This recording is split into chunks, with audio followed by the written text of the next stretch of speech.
तो इसकी प्रवृत्ति अभी भी कैसे है, स्थिर बने रहने की है। लेकिन पेड़ को हिलाने से क्या होता है, ये जो शाखा देख रहे हैं जिस पर ये लटका हुआ है, ये मोशन में आता है।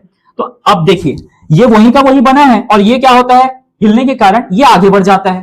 तो यहां से आम वहीं का वहीं बना और जिससे वो टंगा था, लटका हुआ था, वो शाखा आगे बढ़ गई, तो वो क्या होता है, वहां पर टूट के नीचे गिर जाता है। अब देखें यही क्वेश्चन आपके ग्रुप डी में पूछा गया है, तो क्या कारण हो रहा है, तो ऑप्शन कौन सा आएगा, C, group D 2000। Hello everyone, welcome back to the channel. दोस्तों आज का टॉपिक है Newton's first law of motion, Newton की गति का पहला नियम। हर बार की तरह हम पहले कॉन्सेप्ट थ्योरीज लेंगे, फिर कुछ प्रैक्टिस क्वेश्चंस देखेंगे और उसके बाद फिर रेलवे के विभिन्न परीक्षाओं में आए हुए जो 10 वर्ष के जो कि प्रश्न हैं वो हम डील करेंगे। तो बेसिकली वैसे क्लास तो ग्रुप डी के नाम से मैंने थंबनेल दिया हुआ है, बट जितने भी एग्जाम्स हो रहे हैं जहाँ पर जनरल साइंस का वेटेज है उन सब में ये लेक्चर आपके काम में आने वाला है। तो प्रॉपर नोट्स बनाते चलिए और चलिए शुरू करते हैं। तो सबसे पहले जो टॉपिक है, बेसिकली हमको 3 चीजें यहाँ पर देखनी है। फोर्स देखना है ना, बल, फिर देखना है दूसरा इनर्शिया माना जड़त्व, और उसके बाद फिर न्यूटन का फर्स्ट लॉ। ठीक है, सबसे पहले फोर्स की बात करें जो कि बल है। तो देखिए आमतौर पे हम फोर्स जो है कब कब लगाते हैं। फोर्स ऐसा नहीं है कि कुछ कोई दिखने वाली चीज है, ऐसा तो है नहीं है। लेकिन सपोज करिए अब जैसे मेरा ये एक हाथ है, मैंने यहाँ पर क्या किया, फोर्स लगाया।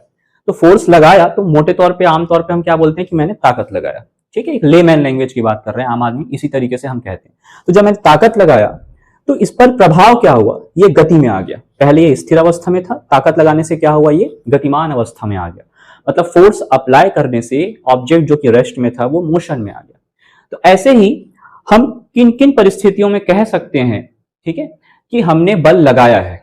ठीक है, चलिए तो देखते हैं। सबसे पहले फोर्स जो है एक्चुअली हम बेसिकली क्या क्या करते हैं, या तो हम पुश करेंगे तब हम कहेंगे फोर्स लगा है। पुश मतलब क्या हो जाएगा, धक्का देना, है ना, धक्का। ठीक है, दूसरा क्या है, पुल करेंगे मतलब किसी चीज को खींच रहे हैं तो ये क्या हो जाएगा, खींचना, तब हम बल लगाते हैं। ठीक है, और फिर तीसरा है हिट करना। हिट मतलब ठोकर लगाना, ठोकर। अब और भी परिस्थितियां हैं जहां पर आप फोर्स लगाते हैं डेफिनेटली, बट मोटे तौर पे ये 3 चीजें, पुश, पुल, हिट, धक्का, खिंचाव या ठोकर। ठीक है, तो एग्जांपल देख लीजिए। जैसे बच्चा जो है ये ट्रॉली को पुश कर रहा है ना, धक्का देते हुए ले जा रहा है, तो ट्रॉली मोशन में बनी हुई है। यहां पर ये जो दराज है, ड्रॉर है, इसको आप पुल करेंगे तो फोर्स लगेगा तो बाहर आएगा, ये पुल वाला। तो ये पुश का एग्जाम्पल हो गया धक्का का, है ना, ये पुल का एग्जाम्पल हो गया खींचने का। और ये हॉकी स्टिक से ये जो बच्ची है ये बॉल को क्या कर रही है, ठोकर लगा रही है, हिट कर रही है। इट इज लाइक हिट किया। ठीक है, तो ये तीसरा केस हो गया जिसे हम कह रहे हैं हिट करना। तो ये मोटे तौर पे फोर्स हम कब कब लग रहा है, जब ये 3 चीजें आपको देखने को मिलती है, एक्शन, ये 3 एक्शन या 3 क्रियाएं आपको देखने को मिलती है, तब आप कहेंगे कि बल किसी भी वस्तु पर लगा है। ठीक है, अब कुछ और जनरल फीचर्स फोर्स के बारे में। तो फोर्स कैसा क्वांटिटी है, तो फोर्स एक वेक्टर क्वांटिटी है ना। तो अगला पॉइंट जो यहां पर हम लिखने वाले हैं, फोर्स एक वेक्टर क्वांटिटी। अच्छा, वेक्टर मतलब सदिश राशि। अब आपको पता है कोई भी राशि जब सदिश होती है तो उसमें 2 चीजें होना अनिवार्य है। एक होता है मैग्नीट्यूड और दूसरा डायरेक्शन। ठीक है, सो मैग्नीट्यूड माना परिमाण और दिशा। ठीक है, ये सब बेसिक से भी क्वेश्चंस आते हैं। फिर एसआई यूनिट की बात करें, मतलब एसआई मात्रक फोर्स का, तो आपको पता है सर आइजैक न्यूटन ने बहुत काम किया है फोर्स में, तो उनको सम्मान देने के लिए उनके ऑनर में फोर्स का जो एसआई यूनिट है उसको न्यूटन रखा गया। तो 1 न्यूटन। तो जब आप यूनिट को पूरा लिखते हैं तो इस तरीके से छोटे लेटर्स में लिखेंगे, और अगर आप सिंबॉलिक, है ना, चिन्हात्मक रूप में लिखना चाहते हैं तो कैपिटल एन लगाएंगे। ठीक है, जब कभी भी कोई यूनिट किसी साइंटिस्ट के नाम पर होता है तो उसका जो सिंबॉलिक रिप्रेजेंटेशन है, मतलब चिन्हात्मक, हम जब उसको दर्शाते हैं तो कैपिटल लेटर से दर्शाते हैं। जैसे कि वर्क का यूनिट क्या होता है, जूल, तो उसको क्या लिखेंगे शॉर्ट में, कैपिटल जे, क्योंकि जूल साइंटिस्ट का नाम था। पावर का यूनिट होता है वॉट, तो उसको क्या लिखते हैं, कैपिटल डब्ल्यू। सीजीएस मात्रक जो है फोर्स का, सीजीएस मात्रक ये होता है डाइन। ठीक है, डाइन, DYNE। इन दोनों के बीच का रिलेशन है, जैसे कि 1 metre is equal to 100 centimetre होता है, उसी प्रकार से 1 न्यूटन जो है it is equal to 10 to the power 5 dyne. ये इनके बीच का रिलेशन है। कई बार ये भी पूछा हुआ है एग्जाम में, है ना, ग्रुप डी में पहले पूछा हुआ है। और एक चीज और, फोर्स का जो विमीय सूत्र है, डायमेंशनल फॉर्मूला, वो होता है MLT-2। ये जो डायमेंशनल फॉर्मूला है कहां से आया? ये लेक्चर 1 में आप रेलवे के चैनल के आरआरबी जनरल साइंस के प्लेलिस्ट में जाएंगे तो वहां पर जो लेक्चर 1 है यूनिट्स एंड मेजरमेंट, उसमें टॉपिक है, उस पर किस तरीके से हम यहाँ पर विमीय सूत्र निकालते हैं, है ना, वो मैंने वहां पर अच्छे से डील किया हुआ है, तो आप वहां से देख सकते हैं। तो ये हो गया इसका विमीय सूत्र यानी कि डायमेंशनल फॉर्मूला। तो ये चीजें हो गई किससे रिलेटेड? फोर्स से रिलेटेड। चाहे तो आप स्क्रीनशॉट ले सकते हैं, ठीक है। थ्योरेटिकल अप्रोच, फर्स्ट लॉ के लिए फोर्स के बारे में हमें जितना जानना था, जनरल फीचर्स, ये कंप्लीट है, ठीक है। अच्छा, बाकी कुछ के मन में ये आ रहा होगा कि sir force is equal to M formula होता है, वो सब तो बताया नहीं है। तो दोस्तों वो सेकंड लॉ में आएगा, डील करेंगे उसको। आज का लेक्चर कंप्लीटली डेडिकेटेड है फर्स्ट लॉ, तो बिल्कुल कॉन्स्टेंट होके उतने तक ही बढ़ेंगे, है ना। नोट्स बनाते चलिए, बहुत बेनिफिट में रहेंगे। चलिए, बल के पास है, ऑल फोर्सेस है। देखिए सिंपल सा क्वेश्चन आया है आरआरबी ग्रुप डी 27/11/2018 में, है ना, 2018 में। अब बल के पास क्या है देखिए, तो बल के पास आप ऑप्शंस पढ़ लीजिए, है ना, हिंदी वाले हिंदी में पढ़ लें, इंग्लिश वाले इंग्लिश में पढ़ लें। बल के पास दिशा है, परिमाण है, और एक्चुअली दोनों है, तो कौन सा ऑप्शन होगा? दोनों, परिमाण एवं दिशा। ऑल फोर्सेस है both magnitude and direction. Clear है, क्योंकि वेक्टर क्वांटिटी है इसलिए दोनों है, ठीक है। चलिए नेक्स्ट, इफेक्ट्स ऑफ फोर्स। अब यहां पर देखिए, साइंस में हम किसी भी चीज को डायरेक्ट डिफाइन ना करके हम क्या करते हैं, उसके इफेक्ट से उसको पहचानते हैं कि भाई हाँ, अगर ये चीज दिखने को मिल रही है तो हम कहेंगे कि फोर्स लगा है, ठीक है। जैसे मैंने बताया ना, ये ऑब्जेक्ट रेस्ट में है, फोर्स लगाया तो ये मोशन में आ गया। तो जब कभी भी कोई ऑब्जेक्ट रेस्ट से मोशन में आ रहा है, मतलब कोई भी वस्तु जब स्थिर अवस्था से गतिमान अवस्था में आ रही है, तब हम प्रमाणिक तरीके से कहेंगे कि उस वस्तु पर बल लगा है ना। किस माध्यम से लगा है वो अलग बात है, बट बल लगा है, फोर्स अप्लाई हुआ है, तभी उसका स्टेट ऑफ रेस्ट जो है वो चेंज हो गया किसमें? स्टेट ऑफ मोशन में, ठीक है। तो ऐसे ना केवल 4 इफेक्ट्स हैं जिससे आप पता लगा सकते हैं कि किसी ऑब्जेक्ट में फोर्स लगा है कि नहीं है। और अगर आप लेक्चर को पूरा अंत तक सुनेंगे, समझेंगे, तो आपको समझ में आएगा वो 4 इफेक्ट को हम एक लाइन में कहेंगे कि फोर्स करता क्या है, ठीक है। और पहले स्टेप बाय स्टेप उन 4 इफेक्ट्स को आराम से देखते हैं, उसके बाद फिर उनको एक पॉइंट में मर्ज करेंगे। क्लियर है? चलिए, तो सबसे पहला पॉइंट इफेक्ट्स ऑफ फोर्स में दोस्तों क्या होता है ना, जैसे कि सपोज करें आपने यहां पर एक ग्राउंड है और इस ग्राउंड पर एक ऑब्जेक्ट है जो कि शुरुआत में कैसा है? विराम अवस्था में, रेस्ट में। अब एक बंदा है यहां पर और इस ऑब्जेक्ट को क्या किया? धक्का देना चालू किया, पुश, धक्का देना चालू किया। अब आप खुद सोच करके बताइए, एक वस्तु रखी हुई है और उसको आप क्या कर रहे हैं? धक्का दे रहे हैं, ठीक है। तो थोड़े समय के बाद वस्तु जो है, जो कि पहले स्थिर अवस्था में था यानी कि रेस्ट में था, धक्का देने के कारण अब क्या होगा?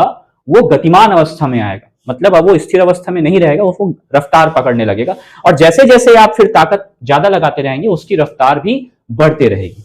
समझ रहे हैं ना? तो इफेक्ट ऑफ फोर्स क्या हुआ? फोर्स क्या किया? ऑब्जेक्ट जो कि रेस्ट में था उसको मोशन में ला लिया। तो पहला जो इफेक्ट हम यहां पर लिखते हैं वो क्या है? अगर कोई वस्तु विराम अवस्था में है या स्थिर अवस्था में है तो उस वस्तु को स्थिर अवस्था से गतिमान अवस्था में कौन लाता है? बल, ठीक है। तो यहां पर मैंने लिखा बल। अच्छा, इसी का उल्टा कर दें, अगर कोई ऑब्जेक्ट मोशन में है ना, और आप उसको उल्टे डायरेक्शन में फोर्स लगाते हैं तो उसका मोशन धीरे धीरे क्या होगा? स्पीड कम होते होते रुक जाएगा। जब कभी भी कोई वस्तु गतिमान अवस्था में है, आप उसको रोकना चाहते हैं, तब भी आपको बल लगाना पड़ेगा, बशर्ते इस बार आप जो बल लगाएंगे वो गति के विपरीत दिशा में है। अगर कोई वस्तु ऐसे चलते आ रही है और आप उसको रोकना चाहते हैं तो आपके बल का दिशा इस तरफ रहना चाहिए, ठीक है ना। तो यहां पर गतिमान अवस्था को अगर आप स्थिर करना चाहते हैं तो भी आपको क्या लगाना पड़ेगा दोस्तों? बल।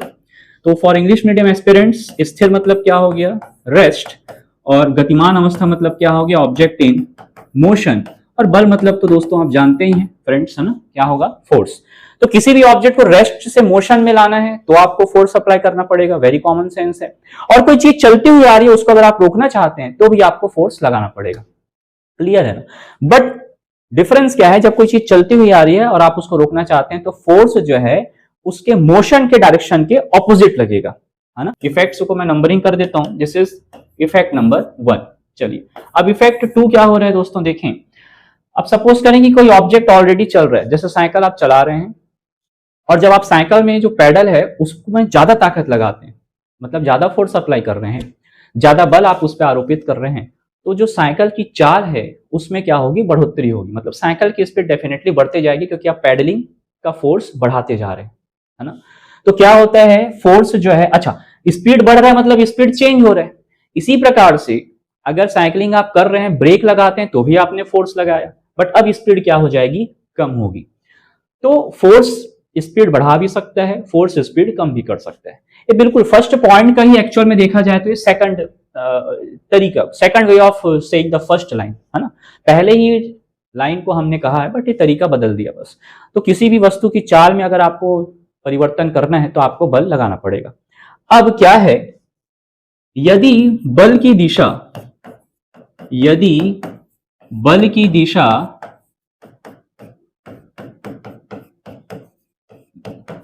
गति की दिशा में हो, है ना, मतलब जिस तरफ ऑब्जेक्ट चल रहा है आप फोर्स उसी तरफ लगाएं, तो जाहिर सी बात है जो चाल होगा वो क्या होगा, बढ़ेगा। ठीक है, तो for English medium, so when force is along the motion of object, then speed of the object increases। अच्छा, इसी का उल्टा ले लें अगर हम, कि यदि बल की दिशा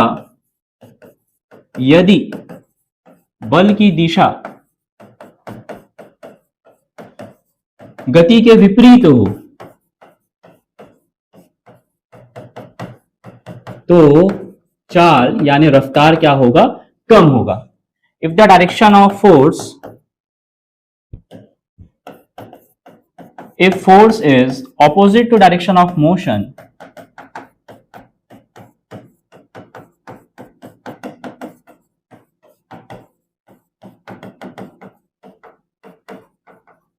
then speed decreases। तो कुल मिला के अगर इस पॉइंट को क्लब किया जाए तो क्या हो जाएगा, फोर्स क्या कर रहा है, चेंज इन स्पीड, है ना। फोर्स क्या कर रहा है, सेकंड पॉइंट, चाल में परिवर्तन, चाहे तो बढ़ा दे चाहे तो कम कर दे, डिपेंड करता है उसके डायरेक्शन पर, चाल में परिवर्तन। ठीक है, तो ये तो बहुत कॉमन सेंस अगर आप समझ रहे हैं ना। ठीक है ना, अगर ऑब्जेक्ट इस तरफ मोशन कर रहा है, फोर्स भी इसी तरफ लगा रहे हैं तो उसकी स्पीड बढ़ेगी। ठीक है, ऑब्जेक्ट मेरी तरफ आ रहा है लेकिन मैं ऑपोजिट डायरेक्शन में फोर्स लगा रहा हूं तो उसकी स्पीड क्या होगी, कम होगी। तो ये भी हो गया पॉइंट नंबर 2 कंप्लीट। अब आ जाते हैं पॉइंट नंबर 3 में, कि फोर्स और क्या करता है, change the direction of motion, change the direction of motion, मतलब बल जो है वो गति की दिशा में परिवर्तन करता है, गति की दिशा में परिवर्तन करता है ना। कोई भी वस्तु अगर सरल रेखा में गतिमान अवस्था में है और आप उसके दिशा को परिवर्तन करना चाहते हैं तो आपको बल लगाना पड़ेगा। ठीक है, अब देखिए इसको एक एग्जांपल से समझते हैं। आपने वो बाहुबली का वाला सीन देखा होगा जहां पर वो बहुत सारे बैल जो हैं वो आते रहते हैं और उनके रास्ते में जो आता है वो उसको मारते पीटते निकल जाते हैं, मतलब वो एक सरल रेखा में स्ट्रेट लाइन में मोशन कर रहे हैं। तो वहीं से क्या हो रहा है कि जो एक बैल है देखिए वो रास्ता भटक करके इस तरफ आने लगा, थोड़ा टेढ़ा आने लगा। अब वो किस तरफ आ रहा है, देवसेना की तरफ आ रहा है। तो बाहुबली को क्या चाहिए कि वो उसके डायरेक्शन ऑफ मोशन को बदलना चाह रहा है ना, उसके गति की दिशा में परिवर्तन लाना चाह रहा है। तो उसने क्या किया, फोर्स लगाया, देखिए इस तरफ आया, ठीक है, फोर्स लगाया। तो फोर्स लगाने से क्या हुआ, उसके स्पीड में कोई चेंज नहीं आया बैल के, लेकिन जो बैल का डायरेक्शन ऑफ मोशन है, उसके गति का दिशा है, वो बदल गया। ठीक है ना, पहले वो देवसेना की तरफ आ रहा था, फोर्स लगाने से, बल लगाने पर उसकी जो गति की दिशा है वो बदल करके इस तरफ हो गई। ठीक है, तो ये हुआ। यहां पर उसके रफ्तार में, बैल के रफ्तार में कोई परिवर्तन नहीं आया दोस्तों, लेकिन उसकी दिशा में परिवर्तन आ गया। और वो भी कब आया, जब उस पर बल लगाना पड़ा, जब उस पर बल लगाया गया। तो यहां पर गति के दिशा में परिवर्तन करने के लिए भी बल लगाना आवश्यक है। ठीक है, लास्ट पॉइंट, केवल 4 पॉइंट है कि वस्तु की आकार तथा आकृति में परिवर्तन, वस्तु की आकार या आकृति में परिवर्तन।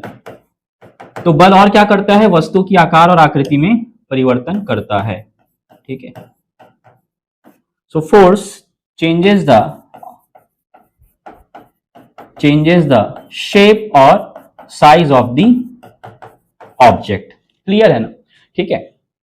अब यहां पर देखिए, ऐसे समझिए जैसे कि सपोज करें ये बलून है। क्लियर है? अब इस बलून को क्या किया, दोनों तरफ से प्रेस किया, तो यहां से फोर्स लगाया बलून पर, ऐसा फोर्स लगाया, ऐसा फोर्स लगाया। अच्छा, फोर्स लगाने पर क्या होगा? पहले तो ये ऐसा दिख रहा था आपको, नो डाउट, है ना? पहले एक ऐसा शेप का था, स्फेरिकल शेप, मतलब गोलाकार, स्फेरिकल मतलब गोलाकार। ठीक है। अच्छा, फोर्स लगाने पर क्या होगा दोस्तों? देखिए, जैसे ही आप इस बैलून पर फोर्स लगाएंगे, अब उसका शेप थोड़ा सा स्फेरिकल से क्या हो जाएगा? एलिप्टिकल। तो गोलाकार से हम इसे कह सकते हैं अंडाकार हो जाएगा, है ना? तो यहां पर क्या हुआ, ये जो बल है, अगर आपने यहां पर बल्ब लगाया दोनों तरफ से, ये बल ने क्या किया? इसके आकृति में परिवर्तन ला दिया, ये आकार में परिवर्तन, है ना? कॉन्फ़िगरेशन ऑब्जेक्ट का चेंज हो गया, शेप और साइज की बात करें, चेंज हो गया। तो ये भी एक इफेक्ट है। तो यहां से टोटल कितने इफेक्ट्स आ रहे हैं? आपके पास केवल 4 इफेक्ट ही हैं, तो इनको आप ध्यान से, है ना, स्क्रीनशॉट लेना चाहें तो ले लीजिए। और ये जितने थ्योरी चल रहे हैं, ये सबसे क्वेश्चंस आए हुए हैं। ठीक है, आगे हम देखेंगे इनसे क्वेश्चंस आए हुए हैं और आने के चांसेस भी हैं। तो बिल्कुल कॉन्सेप्चुअल क्लैरिटी के साथ चलेंगे। चलिए नोट कर लें। Next slide. अब हमको जो पढ़ना है, बहुत इंपॉर्टेंट चीज है ना, इससे भी क्वेश्चन आया हुआ है ग्रुप डी में, और वो है फोर्स जो है। बेसिकली इस चैप्टर के हिसाब से हम कितने प्रकार से फोर्सों को बांटते हैं। तो एक होता है फोर्स, एक होता है बैलेंस्ड फोर्स। बैलेंस्ड फोर्स मतलब जिसे कहते हैं संतुलित बल, और दूसरा है अनबैलेंस्ड फोर्स। अनबैलेंस्ड फोर्स मतलब कि असंतुलित बल, असंतुलित बल। चलिए अब बारी बारी से देखते हैं ये बैलेंस क्या है और अनबैलेंस क्या है। अच्छा, एक चीज बस और, कि बैलेंस्ड और अनबैलेंस्ड फोर्स को समझने से पहले हमको फिजिक्स में कॉन्सेप्ट होता है दोस्तों, रिजिड बॉडी, दृढ़ वस्तु। थोड़ा सा उसका ब्रीफ इंट्रोडक्शन ले लेते हैं, क्योंकि उसका जरूरत पड़ेगा यहां पर, इसलिए मैं कह रहा हूं आपसे। ठीक है, तो देखिए जो दृढ़ वस्तु होता है वो किसे कहते हैं? तो रिजिड बॉडी एक कॉन्सेप्ट है फिजिक्स में, रिजिड बॉडी। तो रिजिड जैसा कि नाम है, उस बॉडी को कहते हैं जिसका शेप और साइज कभी भी चेंज नहीं होता। ठीक है, fixed shape and size, fixed shape and size. ये एक आइडियल कॉन्सेप्ट है। मतलब आइडियल कॉन्सेप्ट मतलब प्रैक्टिकली ऐसा कोई ऑब्जेक्ट अभी तक हमको मिला नहीं है, और फिजिक्स में हम ऐसा लेकर के चलते हैं जब कभी भी हम इस चैप्टर में रहते हैं, फोर्स वाले चैप्टर में, कि हम ऑब्जेक्ट को क्या लेकर के चलते हैं? रिजिड, मतलब उसमें उसके शेप और साइज में कोई चेंज नहीं हो रहा है। जैसे कि रबर बॉल। अब रबर बॉल रिजिड है क्या? नहीं। आपने उसको कंप्रेस किया तो क्या हो जाएगा? दबेगा ना। तो उसके साइज और शेप में चेंज आता है, मतलब उसके आकार आकृति में परिवर्तन आता है बल लगने पर। तो हम रबर बॉल को अदृढ़ कहेंगे, नॉन रिजिड बॉडी। अब उसी को हटा करके हमने ले लिया ड्यूस बॉल, जिससे एक्चुअल में क्रिकेट का मैच होता है। तो वो कैसा लगता है हमको? कड़ा। क्या वो फोर्स लगाने से दबता है क्या? नहीं दबता। तो इसलिए अगर कंपैरिजन किया जाए तो ड्यूस बॉल को हम ज्यादा रिजिड या अधिक दृढ़ कहेंगे रबर बॉल की अपेक्षा। क्लियर है? क्योंकि माइक्रोस्कोपिक लेवल में तो वो भी शेप चेंज और साइज चेंज हो रहा है, इसलिए मैंने कहा ना ये आइडियल कॉन्सेप्ट है। तो रिजिड बॉडी मतलब फिक्स्ड शेप एंड साइज, मतलब उसका कभी भी शेप और साइज चेंज नहीं होगा। No change in shape and size. Clear है?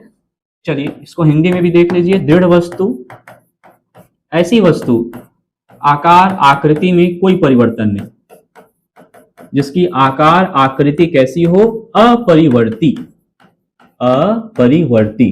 ठीक है, किसी भी परिस्थिति में आप बल लगाएं न लगाएं उससे कोई फर्क नहीं पड़ता, उसके आकार और आकृति में कोई परिवर्तन नहीं आएगा, उसे हम कहते हैं दृढ़ वस्तु। क्लियर है? चलिए आगे बढ़ते हैं। तो स्लाइड्स को भी, सब स्लाइड का आप स्क्रीनशॉट लेकर के नोट्स बनाते चलें। नेक्स्ट, अब स्टेप बाय स्टेप हम पहले बैलेंस फोर्स को अच्छे से पढ़ लेते हैं, उसके बाद फिर अनबैलेंस्ड को पढ़ेंगे। देखिए सपोज करिए ये सिचुएशन तो आप देख पा रहे हैं, टेबल है, टेबल के ऊपर एक ब्लॉक रखा हुआ है, ये दो रस्सियां हैं जो y और x है।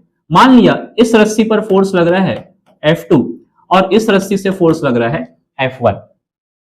अब दोस्तों एकदम कॉमन सेंस से समझेंगे कि बैलेंस्ड फोर्स हम कहते किसे हैं। आप खुद सोच करके बताइए, अगर मैंने F1 पर लगाया, मान लीजिए ना, बड़े आराम से देखिए, मैंने मान लिया कि F1 को हमने लगाया 50 न्यूटन फोर्स, तो इधर से कितने से खींच रहे हैं? 50 न्यूटन से। एज्यूम, मानिए कि जो F2 है वो भी कितना है आपके पास? 50 न्यूटन। मतलब इट इज लाइक एक बंदा इस ऑब्जेक्ट को रस्सी के माध्यम से 50 न्यूटन से इधर से खींच रहा है और दूसरा बंदा इस रस्सी के एक्स वाले रस्सी के माध्यम से इसी वस्तु को 50 न्यूटन से खींच रहे हैं, लेकिन दोनों अपनी अपनी तरफ से खींच रहे हैं और दोनों सेम फोर्स लगा रहे हैं। तो क्या ये वस्तु कहीं पर भी किसी भी तरफ खसकेगी? क्या नहीं खसकेगी, क्योंकि एग्जैक्टली दोनों का फोर्स कैसा है? बराबर है। हाँ, अगर ये 51 लगा रहा है, दूसरा 51 भी लगा दिया, तो हम कह सकते हैं कि थोड़ा सा उस तरफ खसकेगा जिस तरफ फोर्स ज्यादा है। लेकिन दोनों अगर एग्जैक्टली क्या बोलना चाहिए, सेम फोर्स लगाएंगे, वो भी ऑपोजिट डायरेक्शन में, तो ब्लॉक में या इस ऑब्जेक्ट में फोर्स तो लग रहा है, नो डाउट, मगर वो दोनों फोर्स एक दूसरे को कैसे कर दे रहे हैं? बिल्कुल बैलेंस, यानी कि संतुलित कर दे रहे हैं। तो ऐसे फोर्सेस के पेयर हम क्या कहते हैं? Balance force. अब देखें, यहां पर एक चीज समझें, आपको ये तो समझ में आ रहा होगा कि बैलेंस फोर्स मतलब क्या है, कि जब कभी भी हम कहेंगे ना संतुलित बल या बैलेंस फोर्स, मतलब ये फोर्सेस जो है वो पेयर में होने चाहिए, युग्म मतलब दो होने चाहिए। कि भाई अगर आपने लेफ्ट साइड 50 न्यूटन लगाया तो राइट साइड भी कितना लगना चाहिए? 50 न्यूटन, ताकि जो ऑब्जेक्ट पर लगने वाला नेट फोर्स है, कुल परिणामी बल है, वो शून्य हो जाए, जीरो हो जाए। इस 50 न्यूटन को जो लेफ्ट साइड लग रहा है उसको वो 50 न्यूटन जो राइट साइड लग रहा है वो उसको काट देगा। वैसे अगर ऊपर 50 न्यूटन लगाया तो नीचे भी कितना लगाएंगे? 50 न्यूटन। तो हमेशा बैलेंस फोर्स अगर कह रहे हैं मतलब फोर्सेस किस में होंगे? पेयर्स में होंगे, है ना, दो दो के सेट में होगा, ताकि एक जो फोर्स लग रहा है दूसरा उसको कैंसिल करे। तो बैलेंस फोर्स का सबसे पहला पॉइंट क्या होगा दोस्तों, कि जो एफ नेट आएगा ना, जिसको हम कहते हैं परिणामी बल, कुल बल, वो क्या होगा? चूंकि दोनों विपरीत दिशा में इसलिए माइनस होगा, F1 माइनस F2, और वो क्या होगा? जीरो। तो पहला पॉइंट संतुलित बल का जो कि बेहद इंपॉर्टेंट, कि एफ नेट क्या होगा? जीरो होगा। बहुत इंपॉर्टेंट पॉइंट है ना। कुल परिणामी बल शून्य, उसको हम कहेंगे संतुलित बल, यानी कि बैलेंस फोर्स। और समझने वाली बात क्या है, अगर कोई ऑब्जेक्ट रेस्ट में है, जैसे कि यहां पर ये रेस्ट में आपको दिख रहा है, ये विराम अवस्था में है या स्थिर अवस्था में स्थिर है। अब आप दोनों तरफ से 50-50 न्यूटन से खींच रहे हैं, तो क्या ये गतिमान अवस्था में आएगा? क्या नहीं आएगा। समझ रहे हैं? तो कोई ऑब्जेक्ट अगर स्थिर है और उस पर आपने बल लगाया संतुलित बल, संतुलित बल, ये केवल नाम का बल है, कोई प्रभाव नहीं है इसका, तो स्थिर से गतिमान अवस्था में आएगा? क्या नहीं आएगा, वो स्थिर का स्थिर ही बना रहेगा। ठीक है। और फोर्स इसलिए हो रहे हैं क्योंकि एक्चुअली में फोर्स लग रहा है उसमें, बट वो पेयर में है। ठीक है, एक दूसरे के इफेक्ट को नलीफाई कर दे रहे हैं। तो कहने का मतलब यह है कि हमने जो पीछे पढ़ा ना स्लाइड नंबर 1 में, कि फोर्स क्या क्या कर सकता है। ठीक है, अब वहां पर हमने लिखा था कि ऑब्जेक्ट स्थिर अवस्था से किस में आया? गतिमान अवस्था में। लेकिन अब यहां पर हम देख रहे हैं कि बैलेंस फोर्स ऐसा फोर्स है जो स्थिर को स्थिर ही रख रहा है, क्योंकि यहां पर एफ नेट क्या हो जा रहा है? जीरो हो जा रहा है। क्लियर है? तो जितनी भी चीजें हमने वहां देखी ना, कि गति में परिवर्तन करेगा, गति की दिशा में परिवर्तन करेगा, ये सब काम अनबैलेंस्ड फोर्स का है, असंतुलित बल का। क्या है असंतुलित बल? आगे करेंगे। लेकिन यहां से एक चीज क्लियर होना चाहिए आपको, कि ये सारे काम इस संतुलित बल का नहीं है। क्लियर है? क्योंकि संतुलित बल मतलब एफ नेट जीरो। तो मैं यहां पर जो एक पॉइंट लिखने जा रहा हूं बेहद इंपॉर्टेंट है ना, क्वेश्चंस आए हुए हैं उससे, और नेशनल लेवल पे जितने एग्जाम्स हो रहे हैं जनरल साइंस में, उस सब में आप देखेंगे बैलेंस फोर्स का क्वेश्चन आपको दिखेगा, बिल्कुल थ्योरेटिकल स्टेटमेंट रहते हैं। और अगर असर्शन रीजन, कथन और कारण वाला हुआ, तो उस पर भी यहां से कॉन्सेप्चुअल क्वेश्चंस बनते हैं। तो जो की पॉइंट है मैं लिखने वाला हूं, देखिए कि balance force does not change the speed and direction of motion of the object, direction of motion of the object. माना संतुलित बल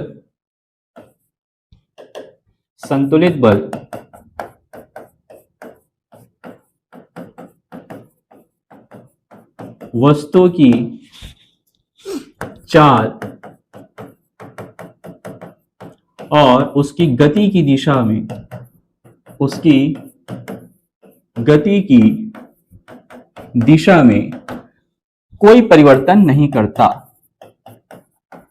कोई परिवर्तन नहीं करता। ठीक है, बेहद important point. Now the question is फिर कि बैलेंस फोर्स करता क्या है? तो बड़ा सिंपल सा लॉजिक है, देखें इस पिक्चर से, देखिए कि बैलेंस फोर्स एक्चुअल में कर क्या रहा है।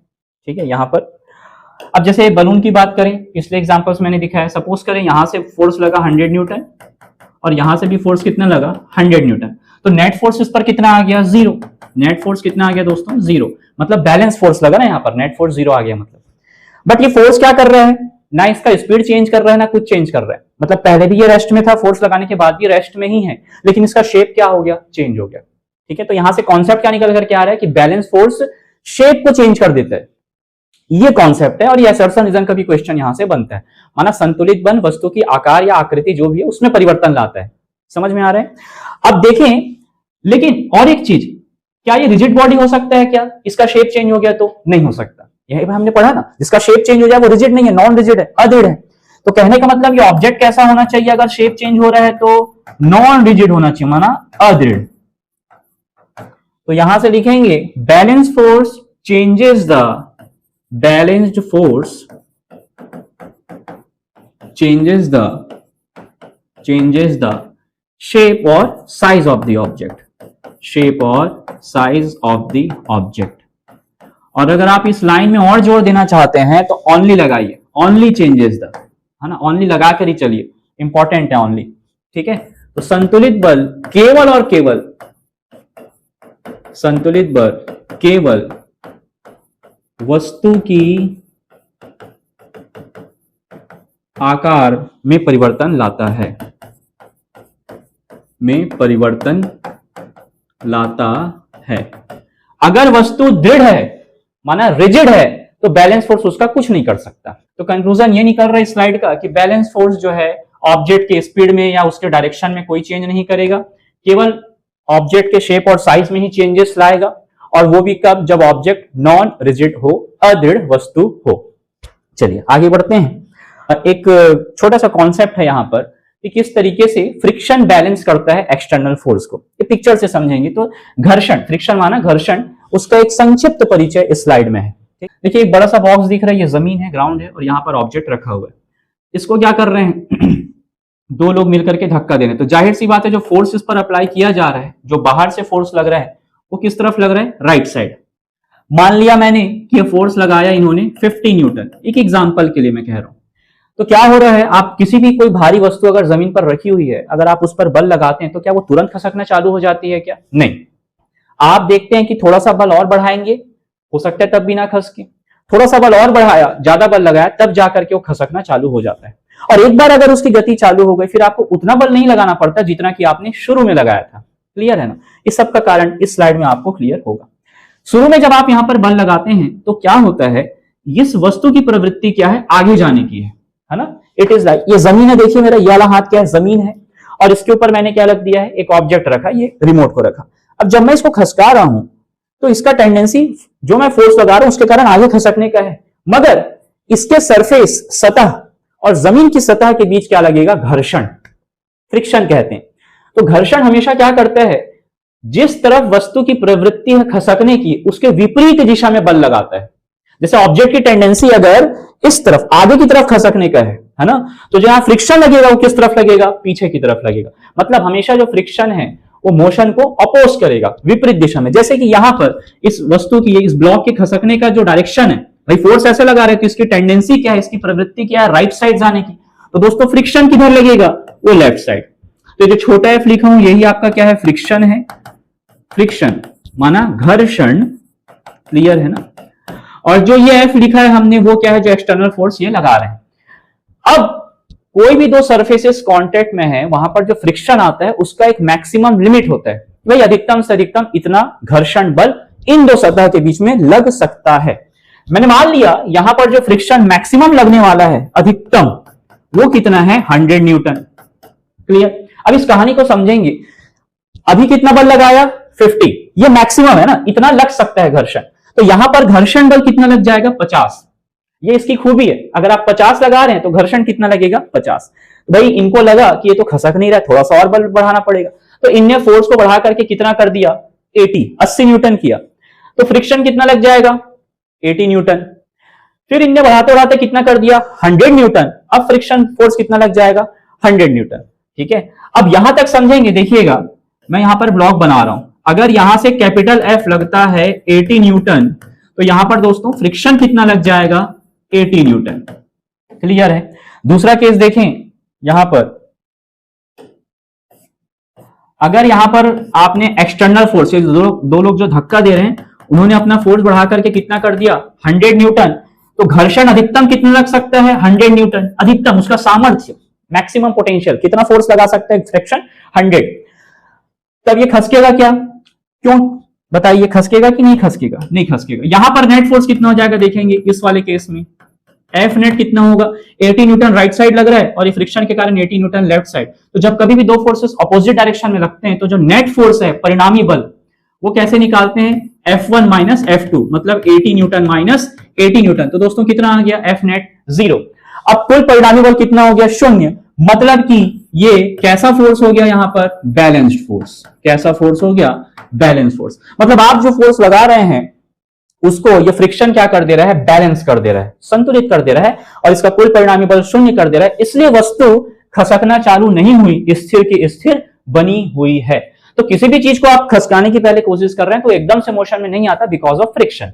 अब इसी भारी ब्लॉक को अगर आप बर्फ के ऊपर रख देंगे और अगर आप हल्का सा भी हाथ ऐसे करेंगे तो खसकना चालू हो जाएगा, क्योंकि बर्फ और इसके सतह के बीच में घर्षण नहीं रहेगा जितना कि एक सामान्य जमीन पर इसको रखने पर हमको घर्षण मिलता है। समझ रहे हैं आप? अच्छा, फिर देखिए यहां पर फोर्स को बढ़ाते बढ़ाते कितना कर दिया इन लोगों ने 100 न्यूटन, बट फ्रिक्शन मैक्सिमम कितना लग सकता था 100 न्यूटन। क्या अभी भी खसकेगा क्या, नहीं। एग्जैक्टली दोनों फोर्स की वैल्यू कैसे हो गई, बराबर हो गई, तो बैलेंस फोर्स हो गए। बैलेंस फोर्स हो गया मतलब अभी भी ऑब्जेक्ट पर नेट फोर्स क्या हो गया, नेट फोर्स यहां पर भी क्या हो जाएगा 100 माइनस 100 और ये कितना हो जाएगा 0। क्लियर है ना? तो यहां पर 100 माइनस 100 0, एफ नेट 0, मतलब ये भी बैलेंस फोर्स का एग्जांपल हो गया। तो दोस्तों यहां पर भी ये खसकेगा क्या, नहीं खसकेगा। अब क्या होगा, इस 100 वाले पॉइंट पर इनको एक फील होगा, आपको भी ऐसे आप अगर किए होंगे, धक्का देने वाले रहते हैं, कोई ऑब्जेक्ट रखी हुई है, एक समय में आपको एक पॉइंट पर लगता है कि हाँ अब अगर मैं इससे थोड़ा सा और अधिक बल लगाया तो अब इसका खसकना चालू हो जाएगा। तो अब अगर ये 100 से 101 भी कर दिए तो ऑब्जेक्ट क्या हो जाएगा, अब मोशन में आना चालू हो जाएगा। तो एक केस और बना रहा हूं और यहीं से फिर हमारे अगले टॉपिक का जन्म होगा जो कि असंतुलित बल है। तो यहां एफ है, मैंने लगाया 110 न्यूटन और जो घर्षण लग सकता था वो अधिकतम से अधिकतम 100 ही लग सकता था। अब यहां पर देखें इस वाले केस में एफ नेट कितना आएगा, कुल परिणामी बल। तो देखिए जब कभी भी दो बल विपरीत दिशा में हो तो परिणामी बल निकालने का तरीका क्या है, दोनों का अंतर है ना। जब कभी भी दो फोर्सेस अपोजिट डायरेक्शन में हो तो जो नेट फोर्स है वो क्या आ जाएगा, दोनों का डिफरेंस। तो यहां पर क्या हो जाएगा, दोनों का डिफरेंस मतलब बड़ा कौन सा है उसको देखें, 110 माइनस 100, तो यहां पर आपको एफ नेट कितना मिलेगा 10 न्यूटन और वो भी किसके तरफ मिलेगा, टूवर्ड्स एफ, मतलब 110 न्यूटन। जो नेट आया वो कितना आया 10 न्यूटन, किस तरफ आ रहा है 110 न्यूटन की ओर। अब ये समझेंगे मैं क्या लिखा हूं 110 न्यूटन की ओर, कि सपोज करें इस 110 को आप क्या कर सकते हैं 100 प्लस 10 लिख सकते हैं ना। तो इस 110 न्यूटन का जो 100 न्यूटन है वो तो इसको संतुलित करने में चले गया घर्षण बल को, एक्स्ट्रा कितना बचा उसके पास, केवल और केवल 10 न्यूटन, वही इसको आगे खसकाने का काम करेगा। लेकिन वो जो 10 न्यूटन बच रहा है वो किस दिशा में बच रहा है, राइट साइड, और राइट साइड मतलब किस बल की दिशा में आया, वो 110 न्यूटन की दिशा में आया। इसलिए वस्तु हमेशा उस दिशा में खसकेगी जिस दिशा में बल अधिक था, है ना। दो बल हैं तो जो अधिक वाला बल है उस दिशा में उसका गतिमान अवस्था बनेगा। तो ये तो खैर कॉमन सेंस वाली बात हो गई। बट ऐसे फोर्सेस को जिसका नेट फोर्स क्या हो 0 से अधिक हो, जैसे यहां पर एफ नेट हमको कुछ मिला ना 0 से अधिक मिला कि नहीं, तो दोस्तों ऐसे फोर्सेस को हम क्या कहते हैं, असंतुलित बल। दिस इज वेरी इंपॉर्टेंट, यहां से जन्म होता है असंतुलित बल का, असंतुलित बल माना कि अनबैलेंस्ड फोर्स। अब आप बताइए अनबैलेंस फोर्स से क्या होगा, ये जो ऑब्जेक्ट है वो पहले रेस्ट में था, मतलब स्थिर अवस्था में, अब वो किस में आ जाएगा, मोशन में आएगा। तो शुरू में हमने जो भी इफेक्ट्स ऑफ फोर्सेस लिखा था हमने स्लाइड 1 में या स्लाइड 2 में, जो बल के प्रभाव देखे थे हमने कि उसका स्पीड चेंज हो रहा है, डायरेक्शन चेंज हो रहा है, वो सारे के सारे जो प्रभाव हैं वो केवल और केवल किसके लिए है, असंतुलित बल के लिए, है ना। वो संतुलित बल के लिए नहीं है। हम ऑलरेडी देख चुके हैं क्यों संतुलित बल ये सब चीज नहीं कर पा रहा था और एक असंतुलित बल कर पा रहा है। तो असंतुलित बल को एक लाइन या दो शब्दों में कैसे डिफाइन करेंगे, एफ नेट 0 से अधिक हो तो वो असंतुलित बल है, मतलब कुल परिणामी बल हमको कुछ तो मिले भाई, तभी तो ऑब्जेक्ट खसकेगा ना। ठीक है, तो net force must be greater than 0, then we can say the force applied is unbalanced force. Clear. और जब बैलेंस हो जाए, नेट फोर्स 0 हो जाए, तो वही है, वो बैलेंस है, संतुलित है ना। ठीक है, तो नेक्स्ट टॉपिक यहां पर हमारा है दैट इज अनबैलेंस्ड फोर्स। चलिए, बट उस पर जाने से पहले देखिए, रेलवे का एक आरआरबी ग्रुप बी में ही आया हुआ क्वेश्चन है 2018 में जो हुआ था उसमें, कि इंग्लिश वाले पहले देख लें, इंग्लिश वाले स्क्रीन को पॉज कर लें, इंग्लिश वाले इंग्लिश में पढ़ लें, हिंदी वाले हिंदी में पढ़ लें, और आप थ्योरी के हिसाब से देखें आपको कितना समझ में आ रहा है। ठीक है, तो आप पॉज करके पढ़ लीजिएगा, मैं सीधा सॉल्यूशन में आ रहा हूं। किसी वस्तु पर संतुलित बल का प्रभाव होता है। अब अभी देखिए, अभी देखा ना हमने कुछ देर पहले, कौन सा ऑप्शन आएगा देखिए, ऑप्शन नंबर बताएं दोस्तों, कौन सा ऑप्शन होगा? वस्तु की आकार में परिवर्तन। Which of the following is the effect of balanced force applied on an object, that is change in shape of an object? That's all। देखो एक लाइन में देखते ही बना फिजिक्स का क्वेश्चन, क्योंकि कॉन्सेप्ट है वैसा। बाकी ऑप्शंस को डिस्कशन में ले लेते हैं कि स्पीड में तो कोई चेंज करता ही नहीं था बैलेंस, क्योंकि नेट फोर्स जीरो है ना। डायरेक्शन में भी नहीं करेगा, स्टडी स्टेट मतलब अगर स्थिर अवस्था में बना हुआ है तो उसमें भी कोई परिवर्तन नहीं लाएगा। ये सबका हमने बकायदा पिक्चर से एग्जांपल बना के देखा हुआ है। चलो नेक्स्ट स्लाइड। अनबैलेंस्ड फोर्स, तो जैसा कि हमने पहले भी देखा, अनबैलेंस फोर्स मतलब कि नेट फोर्स क्या हो जाएगा, जीरो से बड़ा हो जाएगा। अभी पिछले स्लाइड में हमने देखा था ना, कोई एक डायग्राम से हम समझते हैं, जैसे ऑब्जेक्ट है, इसको इधर से खींचा जा रहा है F1 से और इस तरफ से खींचा जा रहा है F2 से। तो अगर एग्जांपल ले लिया हमने, फिर से वही चीज, F1 को ले लिया 200 न्यूटन और F2 को ले लिया 100 न्यूटन, तो यहां पर नेट फोर्स आएगा, और चूंकि दोनों फोर्सेस ऑपोजिट डायरेक्शन में हैं तो क्या होगा, बड़ा माइनस छोटा, तो 200 माइनस 100 कितना आ जाएगा, 100 न्यूटन। तो जाहिर सी बात है, अगर ये ऑब्जेक्ट रेस्ट में है, माना स्थिर अवस्था में है, तो ये किस में आएगा, गतिमान अवस्था में आ जाएगा। कौन सा बल लगाया दोस्तों, यहां पर लगाया हमने असंतुलित बल। क्यों असंतुलित बल कह रहे हैं, क्योंकि एफ नेट जीरो से अधिक है। देखिए 100 आया, जीरो नहीं आया। उसी प्रकार से अगर कोई वस्तु गतिमान अवस्था में है, आप उसे रोकना चाहते हैं, तब भी आपको क्या लगाना पड़ेगा, असंतुलित बल। तो चाहे स्थिर से गतिमान लाना हो, यानी कि रेस्ट से मोशन में लाना हो, या चाहे मोशन से रेस्ट में लाना हो, आपको अनबैलेंस्ड फोर्स की जरूरत पड़ती है। किसकी, अनबैलेंस्ड फोर्स की। क्लियर है। तो हमने जो पढ़ा ना कि भाई स्पीड में चेंज हो जा रहा है या उसके डायरेक्शन में चेंज हो रहा है, ये कौन कर रहा है, अनबैलेंस्ड फोर्स। तो इस स्लाइड का की पॉइंट क्या है कि unbalanced force changes the speed and direction of motion of the object. Inertia वाला टॉपिक थोड़ा सा थ्योरी जैसा रहता ही है, ठीक है। सेकंड लॉ से आपको थ्योरी नहीं, न्यूमेरिकल्स ज्यादा मिलेंगे, बट इससे भी क्वेश्चंस बनते हैं। असंतुलित बल वस्तु की चाल और उसकी गति की दिशा में परिवर्तन लाता है।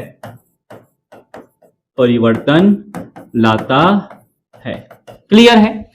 तो these are the important points. अब एक और चीज जो मैं आपसे शेयर करना चाहता हूं वो ये है कि यहां पर देखें, हम इसको आप थोड़ा सा समराइज करने का कोशिश कर रहे हैं, है ना। जैसे दोस्तों समझिएगा, अनबैलेंस फोर्स हमने क्या पढ़ा कि भाई जो स्पीड चेंज कर दे, ऑब्जेक्ट की स्पीड चेंज कर दे, या उसके मोशन का जो डायरेक्शन है, गति की दिशा है, उसमें कोई चेंज ला दे, ठीक है। तो ये सब काम कौन कर रहा है, अनबैलेंस्ड फोर्स कर रहा है। अब थोड़ा सा आपको याद होगा, पहले जिनने देखा होगा मोशन इन स्ट्रेट लाइन, सरल रेखा में गति की, जब हम कहते हैं ना वेलोसिटी, तो वेलोसिटी ना दो चीजों से मिलकर के बनता है। एक होता है स्पीड और दूसरा होता है डायरेक्शन।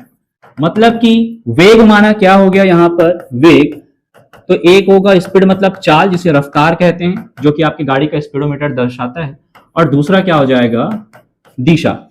अब देखें, अगर इनमें से कोई भी एक चीज में परिवर्तन आता है तो हम क्या कहेंगे, वेग में परिवर्तन आ गया। क्लियर है। अच्छा, दोनों में आया तब तो डेफिनेटली कहेंगे, ठीक है। If one of the any of the two changes, then we can say that there is a change in velocity, be it speed और बी इट डायरेक्शन। तो दोनों में कोई भी एक चीज, अगर कोई भी चीज हो गया परिवर्तन, तो वेग में परिवर्तन आ गया। अब पिछले स्लाइड में हमने क्या लिखा है कि असंतुलित बल क्या क्या चीज चेंज कर रहा है, या तो उसका चाल चेंज कर दे रहा है, या तो उसका दिशा चेंज कर दे रहा है, या तो दोनों चेंज कर दे रहा है। तो इतना लंबा चौड़ा लिखने का कि उसके चाल को चेंज करता है या गति की दिशा को चेंज करता है, उसको हम एक लाइन में कैसे लिखेंगे कि जो असंतुलित बल है, असंतुलित बल वस्तु वेग में परिवर्तन लाता है, दैट्स ऑल। वस्तु की वेग में परिवर्तन लाता है, मोस्ट इंपॉर्टेंट। क्लियर है ना? कुछ पॉइंट्स मैं यहां पर लिख रहा हूं, फिर उसको मैं इंग्लिश में भी लिख दूंगा कि पहला पॉइंट नंबर 1, असंतुलित बल वस्तु की वेग में परिवर्तन लाता है। अच्छा, किसी के मन में यह डाउट आ रहा होगा कि भाई अगर वस्तु स्थिर अवस्था में है और वो गतिमान अवस्था में आ जाती है तो जाहिर सी बात है वहां कौन सा बल लगा है? असंतुलित बल, नो डाउट। तो इसमें कैसे वेग परिवर्तन हो रहा है? तो दोस्तों समझिएगा, अगर स्थिर है, अब जैसे आपकी गाड़ी जब खड़ी रहती है तो स्पीडोमीटर कितना दिखाता है? 0 स्पीड। अब स्पीड 0 मतलब वेलोसिटी भी क्या हो गई? 0। तो स्थिर मतलब यहां पर वेग क्या हो गया? 0, 0। और यहां पर गतिमान मतलब वेग का जो मान है वो जाहिर सी बात है 0 से ज्यादा है। क्लियर है ना? तो कुल मिलाकर के चाहे आप दिशा बदलें, चाहे उसको स्थिर से गतिमान अवस्था में लाएं, चाहे गतिमान अवस्था से स्थिर अवस्था में लाएं, या चाल में परिवर्तन करें या दिशा में परिवर्तन, जो भी करें आप अंततः आप क्या बदल रहे हैं? वस्तु का वेग बदल रहे हैं। तो असंतुलित बल केवल एक काम कर रहा है, वस्तु के वेग में परिवर्तन ला रहा है। वेरी इंपॉर्टेंट पॉइंट, एकदम नोट पॉइंट है ना। एक ऑप्शन दिया रहेगा, छट से पकड़ रहे हैं आपको, ये क्या कर रहा है? आपके असंतुलित बल वस्तु की वेग में परिवर्तन ला रहा है ना। For English medium aspirants, unbalanced force changes the velocity of the object, that's all, changes the velocity of the object, isn't it? And if you are saying that object is at rest, है ना, और rest से motion में आ रहा है, कैसे आ रहा है? जब आपने यहां पर अनबैलेंस फोर्स लगाया, UBF, अनबैलेंस फोर्स। तो रेस्ट मतलब फ्रेंड्स वेलोसिटी कितना हो गया इसका? रेस्ट मतलब 0 और मोशन मतलब वेलोसिटी की वैल्यू ग्रेटर देन 0। तो ये पॉइंट यहां पर हो गया, ठीक है। तो ये एक्चुअल में पॉइंट 2 नहीं है, ये इसी का इंग्लिश वर्जन है। पॉइंट 2 मैं अब लिखने जा रहा हूं। पॉइंट 2 इंपॉर्टेंट है, देखिए। अब बैलेंस फोर्स में आ जाते हैं। बैलेंस फोर्स क्या ऑब्जेक्ट की स्पीड में कोई चेंज ला रहा था? ना। क्या उसके डायरेक्शन ऑफ मोशन में कोई चेंज ला रहा था? ना। वो केवल और केवल शेप और साइज को चेंज कर रहा था। कहने का मतलब यह है कि बैलेंस फोर्स ना ही ऑब्जेक्ट की स्पीड में चेंज लाया, ना उसके डायरेक्शन में। इसका मतलब उसके वेलोसिटी में, ऑब्जेक्ट की वेलोसिटी में कोई भी चेंज नहीं आएगा। तो दूसरा की point, balanced force does not change the velocity of the object. Clear है? संतुलित बल वस्तु की वेग में परिवर्तन नहीं लाता। संतुलित बल वस्तु की वेग में परिवर्तन नहीं लाता। क्लियर? तो ये स्लाइड भी इंपॉर्टेंट है, ठीक है, स्क्रीनशॉट ले लें। चलिए आगे बढ़ते हैं। नेक्स्ट अब आ जाते हैं दोस्तों इनर्शिया। वेरी इंपॉर्टेंट है। आप मेरे ख्याल से 6वीं 7वीं 8वीं न जाने कब से इनर्शिया को पढ़ते आ रहे हैं, जड़त्व को पढ़ते आ रहे हैं। तो पहले मैं आपको एक बेसिक थ्योरी से हम समझते हैं, फिर उसका डेफिनेशन देखेंगे, क्योंकि जो एग्जाम में आपको ऑप्शंस मिलेंगे वो कई बार क्या है ना, बिल्कुल टेक्स्ट बुक के लैंग्वेज में रहते हैं। तो अगर आप एक जनरल लैंग्वेज में समझ गए और टेक्स्ट बुक का लैंग्वेज नहीं पता तो भी आपको दिक्कत होगा सही ऑप्शन सेलेक्ट करने में। इसलिए पहले जनरल डेफिनेशन देखते हैं, टेक्स्ट बुक का लैंग्वेज लिखूंगा मैं यहां पर, और उसके बाद फिर रियल लाइफ एग्जांपल से जड़त्व को बिल्कुल समझने का कोशिश करेंगे। क्लियर है? तो देखिए बड़ा आसान सा चीज है जड़त्व जो है। कोई भी वस्तु है ना, और एक शब्द यहां पर बहुत इंपॉर्टेंट है, हस्तक्षेप। किसी भी वस्तु पर अगर आप हस्तक्षेप नहीं कर रहे हैं तो उसकी प्रवृत्ति यह रहती है कि यदि वो विराम अवस्था में है तो विराम अवस्था में ही रहे, और यदि वो गतिमान अवस्था में है तो वो गतिमान अवस्था में ही रहे, एक समान वेग से। इसे कहते हैं जड़त्व। क्लियर है ना? तो एक बार में अगर डाइजेस्ट नहीं भी हो रहा है कोई दिक्कत नहीं, आगे एग्जांपल से चीजें क्लियर हो जाएंगी, और ये आप सब अनुभव किए हुए हैं। ठीक है? The tendency of an undisturbed object to remain at rest if it is at rest, or to remain in motion with uniform speed if it is in motion. तो वर्ड क्या इंपॉर्टेंट है? Undisturbed object. मतलब कि अगर आप चाह रहे हैं कि कोई ऑब्जेक्ट रेस्ट में है और आप चाह रहे हैं कि उसका जो रेस्ट का स्टेट है या जो उसका स्थिर अवस्था है उसमें आप कोई परिवर्तन लाना चाह रहे हैं तो आपको उसको डिस्टर्ब करना पड़ेगा। आप अगर डिस्टर्ब नहीं करेंगे तो चुपचाप अगर स्थिर अवस्था में है तो स्थिर अवस्था में ही रहेगा। और डिस्टर्ब करना मतलब मैकेनिक्स में क्या होता है? आप उस पर फोर्स लगाएंगे। तो उसका स्टेट डिस्टर्ब होगा, मतलब वो स्थिर अवस्था से हटकर अब गतिमान अवस्था में आएगा। इसी का एक और देखिए एग्जांपल, इसका एक और अर्थ क्या है, देखिए कि अगर कोई ऑब्जेक्ट सपोज करें 20 मीटर पर सेकंड की स्पीड से चल रहा है ना, अब उसकी टेंडेंसी क्या है कि वो 20 मीटर पर सेकंड की स्पीड से ही आजीवन चलता रहेगा, बिल्कुल अनंत काल तक कितने से चलता रहेगा, 20 मीटर पर सेकंड की स्पीड से चलता रहेगा, अगर उसे कोई भी डिस्टर्ब ना करे तो। जहां आपने डिस्टर्ब किया वहां पर या तो उसके डायरेक्शन में कोई चेंज होगा, या तो उसकी स्पीड बढ़ेगी, या तो उसकी स्पीड कम होगी। और बहुत सारे जो नॉन साइंस बैकग्राउंड के सुन रहे होंगे उनको एक क्वेश्चन फिर मन में आता है कि गाड़ी हमारी, हम हाईवे पे चल रहे हैं, गाड़ी हमारी अचीव कर ली 60 किलोमीटर पर आवर की स्पीड, अब मोशन में आ गई है, तो मैं गाड़ी की चाबी को निकाल करके जेब में रख लूं, अब गाड़ी 60 किलोमीटर पर आवर की स्पीड से चलती रहेगी। तो दोस्तों यहां पर शब्द क्या इंपॉर्टेंट है, अनडिस्टर्ब, हस्तक्षेप। यहां पर जब आपकी गाड़ी 60 पहुंच गई, बात तो ठीक है, गाड़ी आपने इग्निशन ऑफ कर दिया, चाबी निकाल दिया, जेब में रख लिया, अब गाड़ी क्या 60 पर बने रहेगी क्या? इग्निशन ऑफ करने के बाद थोड़े समय के बाद क्या होगी, रुक जाएगी। तो क्वेश्चन ये उठता है क्यों नहीं बनी रही भाई, जब इनर्शिया है उसके पास तो यहां पर ना एक फोर्स है जो गाड़ी को डिस्टर्ब कर रहा है, और वो है फ्रिक्शन, यानी कि घर्षण। आप घर्षण हटा दीजिए, गाड़ी जितनी स्पीड से चल रही थी वो उतनी स्पीड पर बनी रहेगी। इसका मतलब जो इंजन फोर्स लगा रहा है वो गाड़ी को 60 पर मेंटेन करने के लिए फोर्स नहीं लगा रहा है, वो फोर्स लगा रहा है फ्रिक्शन को बैलेंस करने के लिए। आपको याद होगा ब्लॉक वाले एग्जांपल में हमने क्या देखा था, इसने 50 लगाया तो फ्रिक्शन कितना लगाया, 50। तो जो गाड़ी का इंजन फोर्स लगा रहा है वो किसको बैलेंस कर रहा है, किसको संतुलित कर रहा है, घर्षण बल को संतुलित कर रहा है। तब आपकी गाड़ी पर नेट फोर्स 0 हो गया, संतुलित बल लगा, और इसलिए आपकी गाड़ी एक समान वेग से एक निश्चित दिशा में गतिमान अवस्था में है ना। इसके तत्व का नियम गैलीलियो ने दिया है, बट उसको और एडवांस किया सर आइजैक न्यूटन ने। तो उनने क्लियर किया कि जिस तरह स्थिर अवस्था एक प्राकृतिक अवस्था है, उसी तरह से गतिमान अवस्था भी एक प्राकृतिक अवस्था है।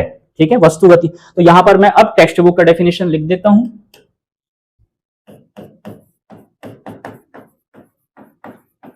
The tendency of an object, or better write undisturbed object,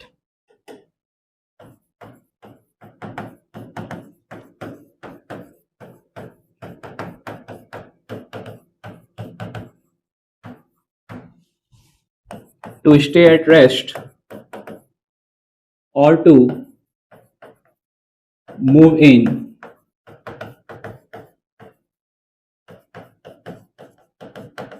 uniform velocity is called inertia. Clear है ना? This is point number 1।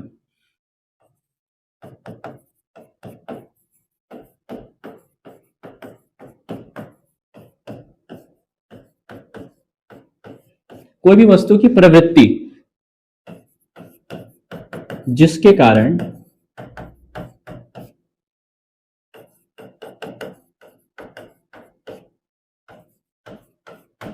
वो यदि विराम अवस्था में है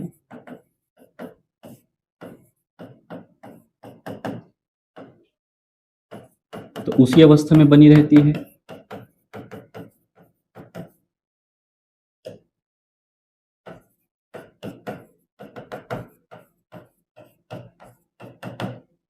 अथवा यदि एक समान वेग से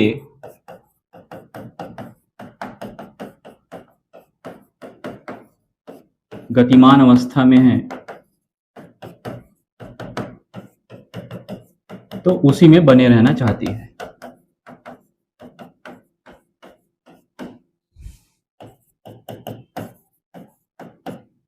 जब तक कि उस पर उसे कोई हस्तक्षेप ना करे, ये इंपॉर्टेंट है, हस्तक्षेप ना करे। क्लियर है? ये पॉइंट नंबर 1। दूसरा पॉइंट क्या है कि अगर कोई ऑब्जेक्ट रेस्ट में है, आप है ना, आप उसको डिस्टर्ब करना चाहते हैं, मतलब आप चाह रहे हैं कि वो रेस्ट से मोशन में आ जाए, तो आप जब कभी भी ऐसा करेंगे तो ऑब्जेक्ट की टेंडेंसी क्या है, रेस्ट में बने रहने की है। आप उसको डिस्टर्ब कर रहे हैं तो वो क्या करता है, अपोज करता है। है ना। मतलब किसी भी वस्तु अगर कोई विराम अवस्था में है, आप अनायास उसको गतिमान अवस्था में लाना चाहते हैं डिस्टर्ब कर करके, तो वो उस परिवर्तन का क्या करता है, विरोध करता है। उसी प्रकार से अगर कोई मोशन में है ऑब्जेक्ट, आप उसको रेस्ट में लाएंगे तो उसका भी अपोज करता है। क्लियर है?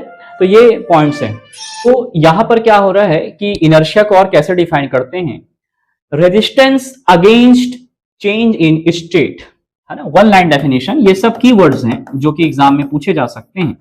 Resistance against any change in state, any change in state. अच्छा, स्टेट कैसा, या तो स्टेट हो ऑफ रेस्ट या तो स्टेट हो ऑफ यूनिफॉर्म मोशन, ठीक है ना। तो क्या हो गया जड़त्व, कि वस्तु की स्थिति में परिवर्तन का विरोध एक ऐसा निहित गुण है प्रत्येक वस्तु में जिस कारण से वो अपने अवस्था में कोई भी परिवर्तन का विरोध करती है। ठीक है, तो वस्तु की अवस्था में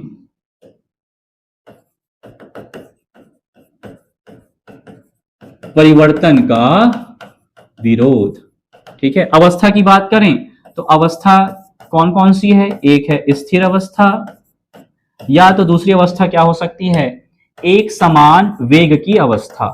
ठीक है, एक समान वेग की अवस्था। अब इसको थोड़ा सा मैं और आगे ले जा रहा हूं, अब आप समझेंगे। मतलब कि जब कभी भी, अब देखिए आराम से देखिए, स्टेट ऑफ क्या लिखा है, रेस्ट लिखा है, तो ये रेस्ट है। अब आप ऑब्जेक्ट को रेस्ट से किस में लाएंगे, मोशन में लाना चाहते हैं, आप उसको डिस्टर्ब करेंगे तो क्या होगा, एक विरोध, ऑपोजिशन सहना पड़ेगा, है ना। स्थिर अवस्था से किस में लाएंगे, गतिमान अवस्था में लाएंगे, तो ऑपोजिशन होगा, विरोध होगा। किसके कारण होगा, ये इनर्शिया यानी जड़त्व के कारण। तो इस पर्टिकुलर प्रकार के जड़त्व को हम क्या कहेंगे, इनर्शिया ऑफ रेस्ट, है ना, स्थिर अवस्था की जड़त्व। चूंकि वस्तु किसमें है, स्थिर में है, तो उसकी प्रवृत्ति क्या है, स्थिर अवस्था में बने रहने की प्रवृत्ति है। अब आप उसको हटाना चाहेंगे यानी उसको गतिमान अवस्था में लाना चाहेंगे, तो वो क्या करेगा, इस परिवर्तन, ये जो उसकी अवस्था में परिवर्तन लाने की आप चेष्टा कर रहे हैं उसका विरोध करेगा। ठीक है, और वो विरोध किसके कारण करता है, जड़त्व के कारण, तो उसको हम कहते हैं विराम अवस्था की जड़त्व। ठीक है, अब कोई ऑब्जेक्ट, इंग्लिश के लिए कोई ऑब्जेक्ट रेस्ट में है, आप उसको मोशन में लाना चाहते हैं तो आप उसको डिस्टर्ब करेंगे, तो अब उसके स्टेट में चेंज आ रहा है, रेस्ट से किसमें, आपकी देखो ऑब्जेक्ट की टेंडेंसी है रेस्ट में बने रहने की, लेकिन आपकी टेंडेंसी है उसको मोशन में लाने की, तो वो इसका क्या करेगा, अपोज करेगा। किस प्रॉपर्टी के कारण कर रहा है अपोज, इनर्शिया के कारण, तो इसे कहते हैं इनर्शिया ऑफ रेस्ट। उसी प्रकार से कोई ऑब्जेक्ट अगर गतिमान अवस्था में है, माने कि मोशन में है, अब उसको स्थिर करना है, तो ऑब्जेक्ट की टेंडेंसी क्या रहेगी कि भाई अगर वो मोशन में है तो मोशन में ही बने रहे, ये उसकी टेंडेंसी है। लेकिन आप उसके इस स्टेट को, उसकी अवस्था में चेंज लाना चाहते हैं, तो अब ये आप जब चेंज लाना चाहेंगे तो क्या करेगा, वो अपोज करेगा। तो जो अपोज करेगा वो क्या, किस चीज के कारण कर रहा है, इनर्शिया। तो मोशन में बना रहना चाह रहा है, आप उसको रेस्ट में ला रहे हैं, है ना, तो इसको हम क्या कहते हैं, इनर्शिया ऑफ मोशन, गति का जड़त्व। ठीक है, यहां पर रेस्ट में था तो इनर्शिया ऑफ रेस्ट कहा, यहां पर मोशन में है तो उसकी टेंडेंसी है मोशन में बने रहने के लिए, इसलिए हमने क्या कहा, इनर्शिया ऑफ मोशन कहा। और जो लास्ट है आपने क्या लिखा है, एक समान वेग की अवस्था में परिवर्तन का विरोध करता है। अब वेग एक समान कब कहेंगे, जब उसकी चाल भी समान हो और उसकी जो गति की दिशा है वो भी समान हो, क्योंकि अभी हमने देखा वेग में दोनों चीज है, चाल भी है और दिशा भी है। तो दोस्तों तीसरा चीज क्या हो रहा है, चेंज इन डायरेक्शन, तो उसे हम क्या कहते हैं, जो तीसरा इनर्शिया आएगा हमारे पास वो क्या होता है, इनर्शिया ऑफ डायरेक्शन। देखो बहुत इंटरेस्टिंग है, आपके जो छोटे छोटे फिनोमिना डेली लाइफ में होते हैं ना, वो सारे के सारे इनर्शिया से हम समझते हैं, है ना, कि क्यों बस जब लेफ्ट साइड ऐसे टर्न ले रही है इस तरीके से तो हमको बाहर की तरफ फोर्स लगता है, और अगर ऐसे टर्न ले ले बस तो हम इस तरफ फेंकाते हैं। ये सारा चीज इनर्शिया से एक्सप्लेन होने वाला है।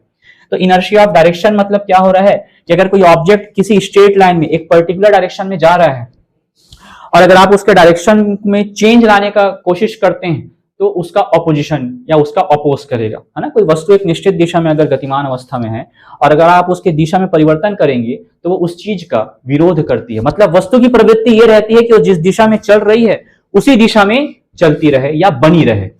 आप चेंज करेंगे तो आपको कुछ ना कुछ विरोध जो है वो आपको महसूस होगा, और ये महसूस आप सभी किए हैं, हम सभी किए हैं। कहां किए हैं? यही आगे के एग्जांपल्स और स्लाइड में हम देखने वाले हैं। ठीक है, तो चलिए चालू करते हैं। तो पहला चीज जो पढ़ रहे हैं इसमें, inertia of rest and motion. Inertia of rest अभी समझा, कोई ऑब्जेक्ट रेस्ट में है तो उसकी टेंडेंसी रहती है कि वो रेस्ट पर ही रहे। इनर्शिया ऑफ मोशन मतलब कोई ऑब्जेक्ट मोशन में है तो उसकी टेंडेंसी रहती है मोशन में ही रहे, है ना। आप चेंज करेंगे तो अपोजिशन से आना पड़ेगा। तो पहले एग्जांपल्स देख लेते हैं। देखिए यहां पर एक एग्जांपल है दोस्तों, ये ग्लास है और ये जैसे कि वो प्लेइंग कार्ड्स रहते हैं, ताश के पत्ते, उसको यहां पर हमने रख दिया, है ना। ताश के पत्ते जो है, अच्छा ताश के पत्ते के ऊपर ये क्या रख दिया है, वो 5 रुपए का जो कॉइन है, छोटा सा मोटा सा, उसको यहां पर रख दिया। अब ना देखें, कांच के गिलास के ऊपर रखा, फोर्स किसमें लगाया जा रहा है? इस ताश के पत्ते पर। क्या इस सिक्के पर, इस कॉइन पर कोई फोर्स लगाया? क्या नहीं फोर्स लगाया। तो कॉइन किसमें था? विराम अवस्था में था। तो इनर्शिया के कारण या जड़त्व के कारण इस कॉइन की, है ना, इस सिक्के की प्रवृत्ति क्या रहेगी कि भाई अगर आप उसको डिस्टर्ब नहीं करोगे तो किसमें रहेगा? विराम अवस्था में ही रहेगा। अब यहां पर बताएं, ये जो फोर्स लगा खसकाने वाला, वो किस पर लगा? ताश पर कि सिक्के पर? वो लगा ताश पर। मतलब कि ये जो बल है वो सिक्के पर नहीं लगा, मतलब सिक्का बिल्कुल कैसा है, उस पर कोई हस्तक्षेप नहीं किया। इसका मतलब साफ है कि अगर वो विराम अवस्था में था तो वो हमेशा कैसा रहेगा? विराम अवस्था में ही रहेगा, क्योंकि आपने उस पर बल नहीं लगाया। तो होगा क्या, यहां से ताश पर बल लगाया, ताश आगे खसक जाएगा, बट सिक्का जो है वो वहीं का वहीं बना रहेगा। तो ये मैंने जो लाल से बनाया है, ये क्या दिखा रहा है आपको? ये दिखा रहा है सिक्का। अब मुद्दा यह है कि सिक्का जब यहीं का यहीं बना है स्थिर अवस्था में, तो इसको यही रहना चाहिए, नीचे क्यों आ गया? तो नीचे वो आया गुरुत्वाकर्षण के कारण। अगर यही एक्सपेरिमेंट आप अंतरिक्ष में करते जहां पर कोई गुरुत्वाकर्षण नहीं है, तो क्या होता देखिए, आप इसको खसकाते, ताश का पत्ता आगे जाता और ये सिक्का बिल्कुल यहीं का यहीं बना रहता, क्योंकि उस पर कोई बल नहीं लगा। तो जड़त्व के कारण उसकी अवस्था जो पहले थी यानी कि स्थिर थी, अभी भी स्थिर बने रहेगी। नेक्स्ट एग्जाम्पल देखिए, कैरम बोर्ड, आप कैरम बोर्ड खेले, सब गोटी जो है, कैरम कॉइन्स जो है, अक्सर आपने देखा होगा, अगर यहां पर बढ़िया से यहां पर जो कैरम पाउडर वगैरह डाला है आपने, और जो स्ट्राइकर अच्छी स्लाइड कर रही है, तो आपने यहां से स्ट्राइक किया, नीचे वाली गोटी क्या होगी? जो नीचे वाली कैरम कॉइन है, तो ये स्ट्राइकर है, स्ट्राइक किया फुल फोर्स से, ये स्ट्राइकर यहां पर आया और ये जो सबसे नीचे वाली जो कॉइन है, जो गोटी है, उसको हिट करेगी, मतलब फोर्स लगा। लेकिन क्या ऊपर की जो गोटियां हैं, ऊपर की जो कैरम कॉइन्स हैं, उन पर फोर्स लगा? क्या नहीं लगा। तो उनकी टेंडेंसी, उनकी प्रवृत्ति क्या है कि वो स्थिर अवस्था में ही रहे, और फोर्स चूंकि नीचे वाले में लग रहा था तो उसका जो स्टेट ऑफ रेस्ट है वो डिस्टर्ब होगा। तो क्या होगा? नीचे वाला गोटी आगे खसक जाएगा, बाकी की गोटियां वहीं की वहीं रहेंगी। तो ये सारे के सारे एग्जांपल्स हो गए आपके किसके? इनर्शिया ऑफ रेस्ट के एग्जांपल्स हो गए, है ना। विराम अवस्था का जो जड़त्व है वो हो गया। चलिए नेक्स्ट देखिए। अब देखें, ये अच्छा क्वेश्चन है, तो इंग्लिश मीडियम वाले स्क्रीन को पॉज कर लीजिए, क्वेश्चन आप पढ़ लीजिए।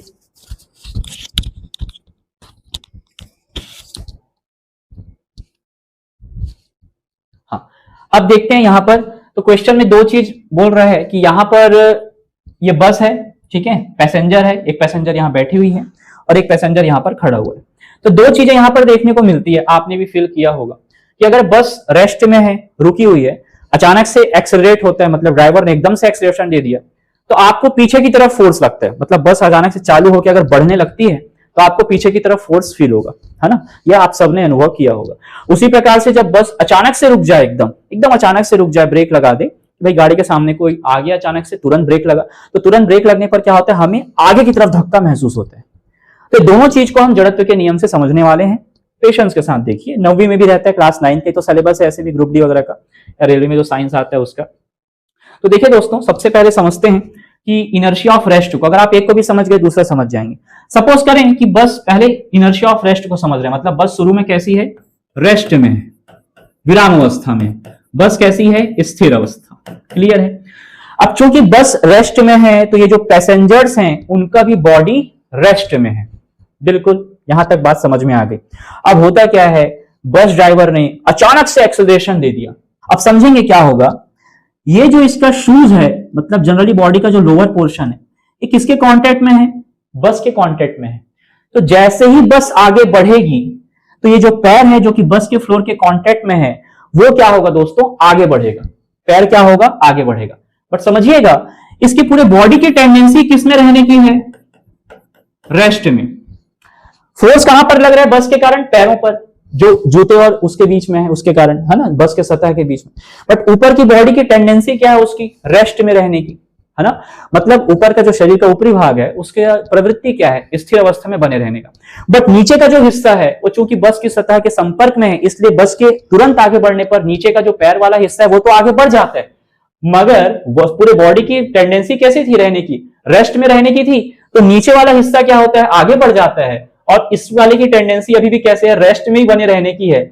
इसीलिए एक्चुअल में ऊपर का हिस्सा पीछे नहीं जाता, ऊपर का हिस्सा तो वही है जहां पर है, बट नीचे का पैर आगे जाने के कारण हमको ऐसा महसूस होता है कि हमको धक्का पीछे की ओर लग रहा है ना। अगर मैं बस में हूं, अचानक से बस चालू होती है तो मेरा पैर आगे चला जाएगा और बॉडी का ऊपरी हिस्सा पीछे रह जाएगा। इसलिए हम क्या कहते हैं, ये जो यहाँ पर क्लेम दिया हुआ है इसको पकड़ के रहना जरूरी है, ताकि क्या होता है, नीचे का हिस्सा जब बस के साथ आगे बढ़ेगा, एकदम से बस जब आगे बढ़ती है तब, तो जो ऊपर का हिस्सा अगर इसको पकड़े रहेंगे आप, तो ऊपर का हिस्सा भी उसके साथ आगे बढ़ जाएगा, तो आपको झटका नहीं लगेगा। अन्यथा अगर आप इसे नहीं पकड़ रहेंगे तो डेफिनेटली आप पीछे की तरफ गिरेंगे। आप सीट पे भी रहते हैं तो जब एकदम से आगे बढ़ती है बस, तो आपको पीछे की तरफ फोर्स महसूस होता है। बात वही है कि नीचे का जो हिस्सा है, कमर से नीचे का हिस्सा, वो चूंकि बस के कांटेक्ट में, तो वो आगे चला जाता है, बट जो ऊपर का हिस्सा है इनर्शिया ऑफ रेस्ट के कारण वहीं का वहीं बना रहता है। तो ऐसा महसूस होता है कि नीचे का हिस्सा उधर जा रहा है, ये यहीं का यहीं बना है, तो हमको धक्का पीछे की ओर महसूस होता है। चलिए इसी का उल्टा कर देंगे कि इसमें कि बस मोशन में है। अब सपोज करें कि बस इस तरफ मोशन में है with a speed of 80 kilometre per hour. तो अब बस है तो जाहिर सी बात है, ये पैसेंजर तो दिख रहा है जो यहां पर खड़ा हुआ है, इसके पूरे बॉडी की टेंडेंसी किसमें चलने की है, 80 किलोमीटर पर आवर। मतलब इस पैसेंजर की, इस यात्री की प्रवृत्ति क्या है इसके शरीर की, कि ये 80 किलोमीटर प्रति घंटे की रफ्तार से बना रहे जब तक इसको कोई हस्तक्षेप नहीं करेगा। अब अचानक से ड्राइवर ने ब्रेक अप्लाई किया, ब्रेक अप्लाई करने पर क्या होता है कि अगर ये इसको ना पकड़े रहे तो बस तो रुक जाएगी, बट इसके बॉडी की टेंडेंसी अभी भी कितने भागने की है, 80 किलोमीटर पर आवर की स्पीड से ही चलने की है। तो बस तो भले रुक जाएगी लेकिन ये आगे की ओर फेंका जाएगा, क्योंकि इसके बॉडी को अभी भी टेंडेंसी कितने की थी, 80 किलोमीटर पर आवर की स्पीड से चलने की टेंडेंसी थी। ये होता है इनर्शिया ऑफ मोशन। वो तो शुक्र है कि इसको पकड़े रहेगा तो सेफली बचा रहेगा, क्लियर है, इसलिए पकड़ के रहना चाहिए। अगर आपको आम गिराना है तो एकदम से पत्थर मारने की भी जरूरत नहीं है, या छोटे कोई जाम के पेड़ हैं, आप पेड़ को हिलाइए, अपने आप फल क्या होंगे, नीचे गिर जाते हैं। या आंधी तूफान आता है तो आपने देखा होगा कि बहुत सारे फल पत्ते जो है नीचे गिर जाते हैं। तो होता क्या है ना कि अब जैसे इस एक मैंगो की बात करें, एक आम की, तो ये जो आम आप देख पा रहे हैं ये कैसा है, मान लीजिए अब ये रेस्ट में है, हवा नहीं चल रही है। अब किसी ने क्या किया, पेड़ को एकदम से हिलाया, तो अब पेड़ को हिलाया तो इसकी प्रवृत्ति अभी भी कैसे है, स्थिर बने रहने की है। लेकिन पेड़ को हिलाने से क्या होता है, ये जो शाखा देख रहे हैं जिस पर ये लटका हुआ है, ये मोशन में आता है। तो अब देखिए ये वहीं का वहीं बना है, और ये क्या होता है, हिलने के कारण ये आगे बढ़ जाता है। तो यहां से आम वहीं का वहीं बना, और जिससे वो टंगा था, लटका हुआ था, वो शाखा आगे बढ़ गई, तो क्या होता है, वहां पर टूट के नीचे गिर जाता है। अब देखें यही क्वेश्चन आपके ग्रुप डी में पूछा गया है, ठीक है। इंग्लिश मीडियम वाले इंग्लिश में देख लें, हिंदी वाले हिंदी में। अब बताइए किस चीज के कारण ऐसा हो रहा है कि किसी वृक्ष की शाखा को हिलाने से उसके कुछ पत्ते झड़ जाते हैं, इसका कारण। If you move the tree branch fast, then some of the leaves get detached. मैंने आपको फल से समझाया, इन्होंने पत्ता दे दिया है। तो भाई पत्ते की प्रवृत्ति क्या है, क्या है पत्ते की प्रवृत्ति, कि वो कैसे बना रहे, विराम अवस्था में बना रहे। लेकिन आपने पेड़ की शाखा को हिलाया तो शाखा हिल जाएगा, पत्ती वहीं का वहीं विराम अवस्था में बना रहेगा। तो क्या होगा, शाखा आगे गया तो पत्ती उससे अलग होकर के नीचे गिर जाएगा। तो किस चीज के कारण हो रहा है, वो जड़त्व के कारण हो रहा है। तो ऑप्शन कौन सा आएगा, सी, ग्रुप डी 2018। नेक्स्ट, अब तीसरा चीज जो है यहां पर, that is inertia of direction, ठीक है, दिशा की जड़त्व। दोस्तों हमने तीन चीज देखा ना, इनर्शिया रेस्ट में है तो रेस्ट में रहेगा, मोशन में है किसी एक पर्टिकुलर स्पीड से तो उसमें रहेगा। उसी प्रकार से एक इनर्शिया और क्या देखा था कि कोई ऑब्जेक्ट अगर एक पर्टिकुलर डायरेक्शन में ट्रेवल कर रहा है ना, एक निश्चित दिशा में गतिमान अवस्था है, तो उस वस्तु की प्रवृत्ति क्या रहती है कि वो उस दिशा में ही बने रहे। अगर आप उसकी गति की दिशा में परिवर्तन करेंगे तो वो इस चीज का विरोध करती है, या हम यूं कहें कि वो उसी दिशा में बने रहना चाहती है, ठीक है। तो अब यहां पर देखिए, अब ये कार, जैसे ये कार ऐसे चल रहा है, ठीक है, टर्न ले रहा है यहां से, तब मैंने हम उसको ऊपर से देख रहे हैं, कैमरा कहां से देख रहा है, इसके ऊपर लगाया तो ऊपर से देख रहे हैं। ऊपर से देखने पर ऐसा दिखेगा। तो कार ऐसे सीधी चल रही थी, अचानक से क्या हुई, ये टर्न लेना चालू की। अब समझिएगा क्या होगा कि ये पैसेंजर है, ये जो दिख पा रहा है ये क्या है आपका को पायलट, मतलब ये पैसेंजर है, यात्री है ये, है ना, ठीक है, पैसेंजर या को पायलट या जो भी कहिए। तो इसके बॉडी की टेंडेंसी, चूंकि कार सीधी चल रही है तो इसकी टेंडेंसी कैसी है, सीधा चलने की, इसकी टेंडेंसी सीधा चलने की। तो ये इसका वाला पाथ हो गया, इसको लिखा है पाथ ऑफ इनर्शिया, मतलब कि इसकी टेंडेंसी, इसकी प्रवृत्ति कैसे है, जिस दिशा में वो चल रहा था ऐसे सीधा, वो उसी दिशा में चलते रहे। बट गाड़ी अचानक से क्या हुई, टर्न हो गई।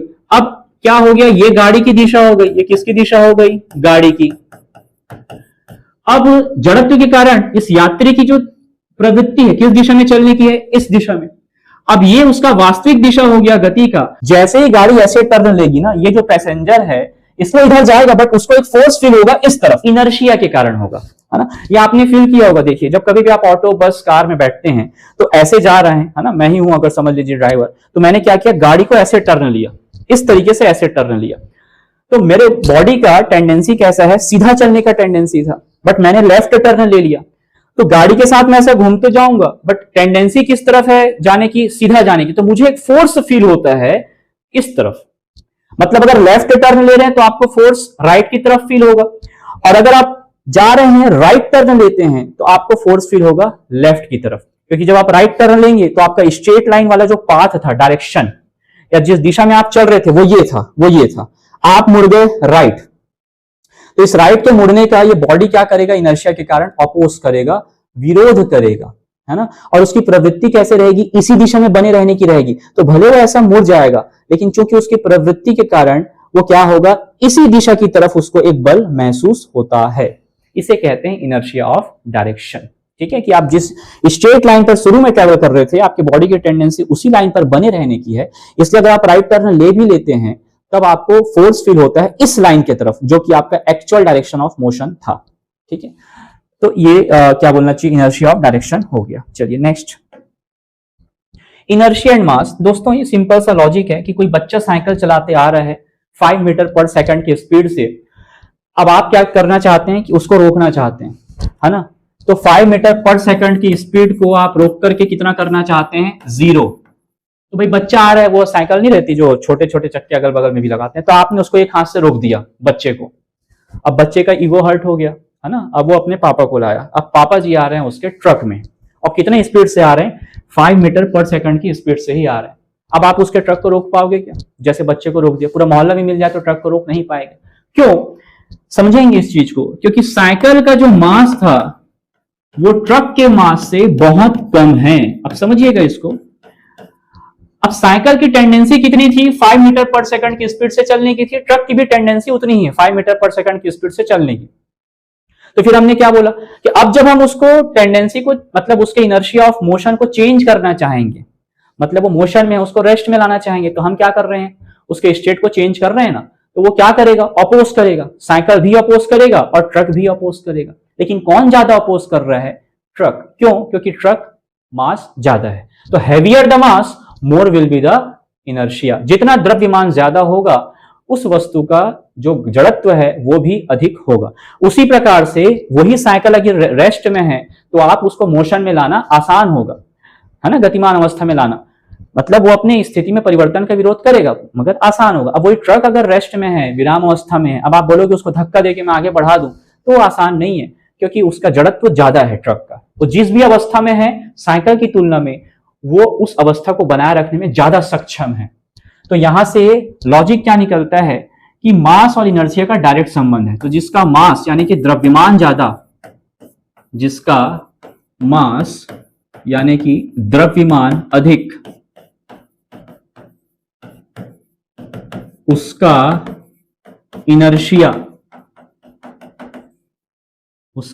इनर्शिया माना जड़त्व भी अधिक। क्लियर है ना, ठीक, सिंपल सा लॉजिक है। चलिए तो इस स्लाइड में इतना ही। Next, which of the following has more inertia. Screen को पॉज कर लें, हम हिंदी वाले हिंदी में देख लें, इंग्लिश वाले इंग्लिश में। ठीक है, देख लिया आपने। विच of the following has more inertia, रबड़ बॉल का दिया है और stone of the same size. तो जाहिर सी बात है कि पत्थर और रबड़ के बॉल में पत्थर ज्यादा भारी होता है, इसलिए जड़त्व किसका ज्यादा लेंगे हम, पत्थर का, है ना। तो पत्थर का जो जड़त्व है स्टोन का वो ज्यादा लेंगे। क्यों, क्योंकि पत्थर जो है रबड़ बॉल से भारी है, यानी उसका द्रव्यमान ज्यादा है। उसके बाद a bicycle and a train. अभी मैंने जो आपको एग्जांपल दिया वो बाइसिकल और ट्रक का दिया था, ये बाइसिकल और ट्रेन बोल रहे हैं, तो जाहिर सी बात है ट्रेन का जड़त्व ज्यादा होगा। तो यहां पर मैंने टिक कर दिया, यहां पर स्टोन को टिक कर देता हूं, कहाँ गया कहाँ गया, ये स्टोन है ना, ये पत्थर हो गया, और ये रेलगाड़ी का ज्यादा रहेगा। 5 रुपए का एक सिक्का एवं 1 रुपए का सिक्का, तो आपको पता है 5 रुपए का सिक्का भले छोटा रहता है लेकिन मोटा रहता है, और 1 रुपए का सिक्का एक पतले से पन्ने की तरह रहता है। तो 5 रुपए के सिक्के का द्रव्यमान अधिक है, इसलिए उसका जड़त्व भी अधिक होगा। चलिए नेक्स्ट। अब आ जाते हैं इस स्लाइड के, इस लेक्चर के सबसे लास्ट टॉपिक में, जो कि Newton's first law of motion है। तो जो लॉ ऑफ इनर्शिया है वो गैलीलियो ऑलरेडी पहले दे चुके थे, बट उसका जो और डिटेल जो उसको एक्सप्लेनेशन का काम है वो किया था सर आइजैक न्यूटन ने। उनमें से सबसे पहला नियम जो है, जो कि है Newton's first law of motion. तो अभी तक हमने जो भी पढ़ा ना, वही है Newton first law of motion, that's all. कि भाई अभी तक हमने क्या पढ़ा बताओ, कि भाई अगर कोई ऑब्जेक्ट रेस्ट में है तो रेस्ट में ही बना रहेगा, अगर कोई ऑब्जेक्ट एक यूनिफॉर्म वेलोसिटी में मोशन में है तो यूनिफॉर्म वेलोसिटी में ही रहने की उसकी टेंडेंसी है, लेकिन कब तक, जब तक उसे डिस्टर्ब ना किया जाए। डिस्टर्ब करने का मतलब यहां पर क्या है, कि जब तक उस पर फोर्स ना लगाया जाए। जैसे ही आप फोर्स लगा देंगे तो उसका ये जो स्टेट ऑफ रेस्ट है या स्टेट ऑफ यूनिफॉर्म मोशन है, वो क्या होगा दोस्तों, चेंज हो जाएगा। ठीक है, तो इसको मैं यहां पर लिखता हूं, समझेंगे। हाँ देखिए, कोई भी वस्तु अपनी विरामावस्था में या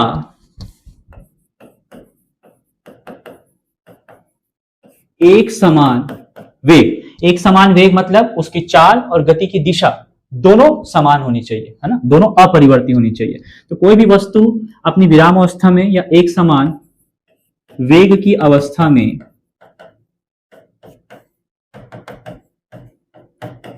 तब तक बने रहेगी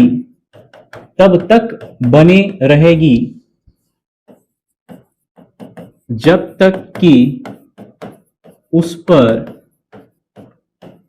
असंतुलित, ध्यान देंगे कैसा, असंतुलित बाह्य बल, है ना, ध्यान देंगे कौन सा बल लगता है दोस्तों, बाह्य, मतलब जो बाहर से लग रहा है। यहां पर रासायनिक बल अंदर का नहीं लेते, है ना, जब तक कि उस पर असंतुलित बाह्य बल ना लगाया जाए या आरोपित किया जाए। ठीक है, for English medium aspirants,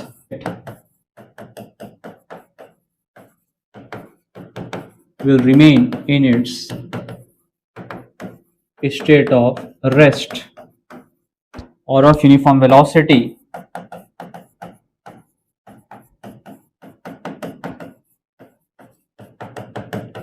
until an unbalanced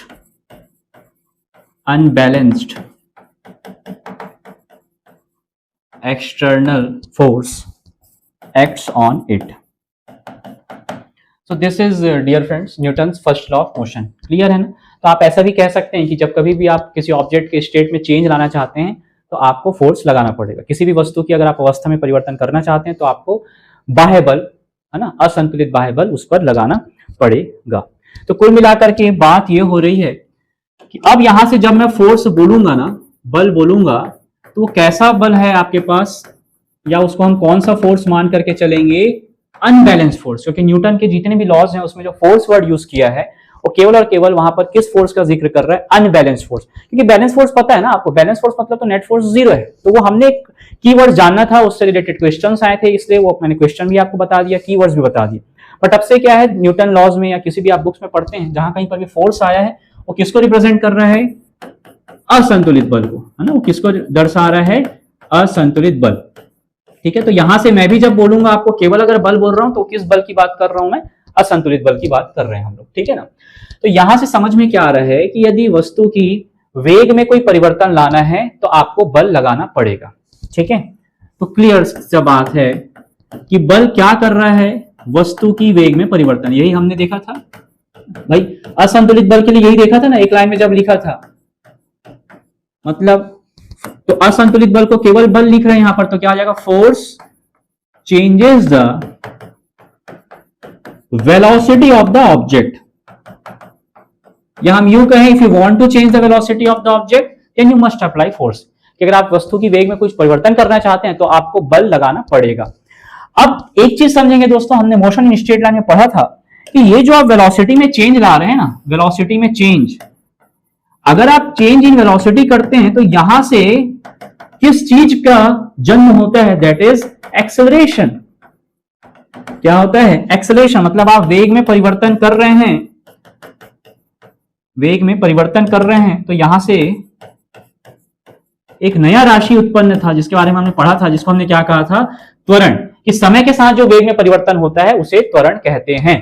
तो इसी लाइन को अगर मैं ये कहूं कि फोर्स वेलोसिटी में चेंज ला रहे हैं, अच्छा वेलोसिटी में चेंज आ गया मतलब ऑब्जेक्ट के वेलोसिटी में चेंज आ गया, मतलब ऑब्जेक्ट में क्या आ गया, एक्सेलरेशन आ गया। क्योंकि चेंज इन वेलोसिटी को हमने क्या कहा था, एक्सेलरेशन कहा था, है ना। वो मोशन इन स्ट्रेट लाइन वाले आपके जो आप आरआरबी जनरल साइंस का प्लेलिस्ट जाएंगे उसमें जो मोशन इन स्ट्रेट लाइन है उसमें हमने इसको डिटेल में किया हुआ है कि भाई एक्सेलरेशन क्या होता है। मैं आपको बता देता हूं, एक्सेलरेशन मतलब क्या है, त्वरण। वो होता था change in velocity by time, भाई कि ये चेंज आने में कितना टाइम लगा। त्वरण क्या होता है, वेग में परिवर्तन बटा समय। अगर आप फोर्स लगाने पर वेलोसिटी में चेंज आ रहा है, इसका मतलब कुछ ना कुछ एक्सेलरेशन आ गया उसमें, है ना।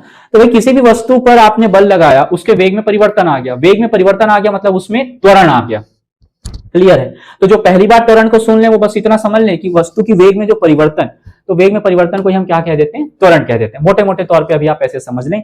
डिटेल से समझने के लिए मोशन इन स्ट्रेट लाइन वाला लेक्चर जो है वो आप देख लें। तो एक लाइन में कहें कि फोर्स वेलोसिटी में चेंज ला रहा है, इसका मतलब फोर्स एक्सेलरेशन प्रोड्यूस कर रहा है। तो फोर्स प्रोड्यूसेस एक्सेलरेशन, कि बल वेग में परिवर्तन लाता है मतलब बल त्वरण उत्पन्न करता है। तो मैंने जैसे कि मैंने कहा था कि हम एक लाइन में पूरे लेक्चर को समराइज करेंगे, वो एक लाइन यही है कि फोर्स प्रोड्यूसेस एक्सेलरेशन। और यहीं से जन्म होता है किसका, न्यूटन के सेकंड लॉ का, जो कि हमारा इसके बाद का लेक्चर रहेगा। ठीक है, समरी है ना, कि फोर्स प्रोड्यूसेस, समरी निष्कर्ष हो गया ये, कंक्लूजन, फोर्स प्रोड्यूसेस एक्सेलरेशन। ठीक है, चलिए नेक्स्ट। अब यहां पर कुछ की पॉइंट्स हैं, जो इंग्लिश वाले हैं इंग्लिश में देख लें और जो हिंदी वाले में हिंदी में देख लें और लिख भी सकते हैं। ठीक है, फर्स्ट लॉ है, ये सारी चीजें हम देख चुके हैं तो आप इसको स्क्रीनशॉट ले सकते हैं। फोर्स ऑफ फ्रिक्शन भी हमने देखा था कि मोशन को क्या करता है, वो अपोज। अगर मोशन राइट साइड है तो फ्रिक्शन लगेगा लेफ्ट साइड। ठीक है, तो घर्षण बल जो है सदैव वस्तु की गति का प्रतिरोध करता है, ये प्रथम नियम। और ये उसके बाद जो जड़त्व कहते हैं कि किसी वस्तु का द्रव्यमान उसके जड़त्व की माप है ना। तो ये लाइन इंपॉर्टेंट है कि mass is a measure of its inertia. देखिए ये वाला जो लाइन आप देख रहे हैं, जिसको मैं बॉक्स में कर रहा हूं, ये असर्शन रीजन या one line question, the mass of an object is a measure of its inertia, कि इसमें किसी वस्तु का द्रव्यमान उसके जड़त्व की माप है ना। जितना ज्यादा द्रव्यमान उतना ज्यादा जड़त्व। तो कंक्लूजन वही है जो मैंने वहां पर लिखा था कि फोर्स प्रोड्यूसेस एक्सेलरेशंस। ठीक है, फोर्स प्रोड्यूसेस एक्सेलरेशन मतलब कि एक्सेलरेशन इफेक्ट है और फोर्स कॉज है। मतलब फोर्स बल जो है दोस्तों वो क्या है, कारण है। और इस कारण के कारण किस चीज की उत्पत्ति हो रही है, त्वरण की उत्पत्ति हो रही है। क्योंकि हर चीज की उत्पत्ति का कारण बोलते हैं ना, तो त्वरण की उत्पत्ति का कारण क्या है, बल। तो किसी भी वस्तु में अगर त्वरण आ रहा है मतलब उसके वेग में परिवर्तन आ रहा है, इसका मतलब उस पर बल लगाया गया है। ठीक है, किसी भी ऑब्जेक्ट के वेलोसिटी में अगर चेंज आ रहा है मतलब कि उसमें एक्सेलरेशन आ रहा है, इसका मतलब साफ है कि उस पर फोर्स लगाया गया है। बिना फोर्स लगाए ऐसा हो ही नहीं सकता। क्लियर, चलिए तो यहां से देखें। अब बैट्समैन क्वेश्चन है, इंग्लिश वाले फिर से मैं कहूंगा स्क्रीन पॉज कर लें, इंग्लिश वाले इंग्लिश में देख लें, हिंदी वाले हिंदी में देख लें। तो क्वेश्चन ये कह रहा है कि भाई एक जो बैट्समैन है उसने क्या किया, क्रिकेट बॉल को हिट किया। अब जाहिर सी बात है जब क्रिकेट बॉल को हिट किया तो बॉल जो है ग्राउंड में घूमते हुए, रोल करते हुए जमीन पर आगे जा रही है। तो क्या वो चलती रहती है क्या, ना, एक समय पर जाके क्या होगी, रुक जाएगी। तो वो इस बॉल के रुकने का कारण पूछ रहे हैं। अब अगर यहां पर हम इनर्शिया ऑफ मोशन का कॉन्सेप्ट लगाएं, है ना, जड़त्व का, तो अगर वो गति में है तो गति में ही रहना चाहिए। लेकिन यहां पर रुकने का कारण क्या होगा, उसके घर्षण, फ्रिक्शन। हमने गाड़ी वाला एग्जांपल मैंने आपको बताया था कि गाड़ी 60 किलोमीटर पर आवर की स्पीड में चल रही है, तो आप अगर एक्सीलेटर कम कर देंगे तो गाड़ी एक समय के बाद रुक जाएगी बिकॉज ऑफ फ्रिक्शन। तो क्या आंसर आना चाहिए इसमें, यहां पर कौन सा ऑप्शन आएगा कि there is a force on the ball opposing the motion. गेंद पर गति की दिशा के विपरीत एक बल कार्य कर रहा है ना, उस कारण से ही वो क्या हो जा रहा है, रुक जा रहा है। और उसी बल को हमने क्या कहा था, उसी बल को हमने कहा था फ्रिक्शन, माना घर्षण। ठीक है, देखिए ये छोटा सा कॉन्सेप्ट का क्वेश्चन आया कि नहीं। नेक्स्ट कि एन ऑब्जेक्ट, फिर से वही स्क्रीन पॉज कर लें, इंग्लिश वाले इंग्लिश में, हिंदी वाले हिंदी में। पहला क्वेश्चन ये कह रहा है कि ऑब्जेक्ट है, मान लीजिए मोशन में है और इस पर फोर्स लगाया, बट फोर्स कितना लग रहा है? जीरो, मतलब नेट फोर्स कितना है? Zero, net zero force. तो क्वेश्चन है कि क्या वो किसी वेलोसिटी में, सपोज करें 10 मीटर पर सेकंड से चल रहा है, इस पर नेट फोर्स जीरो लग रहा है, तो क्या ये इस वेलोसिटी में बने रह सकता है क्या? मतलब कि क्या वो इसी वेलोसिटी से चलते रहेगा क्या? बिल्कुल यस, चलते रहेगा। यही तो क्या है आपका इनर्शिया।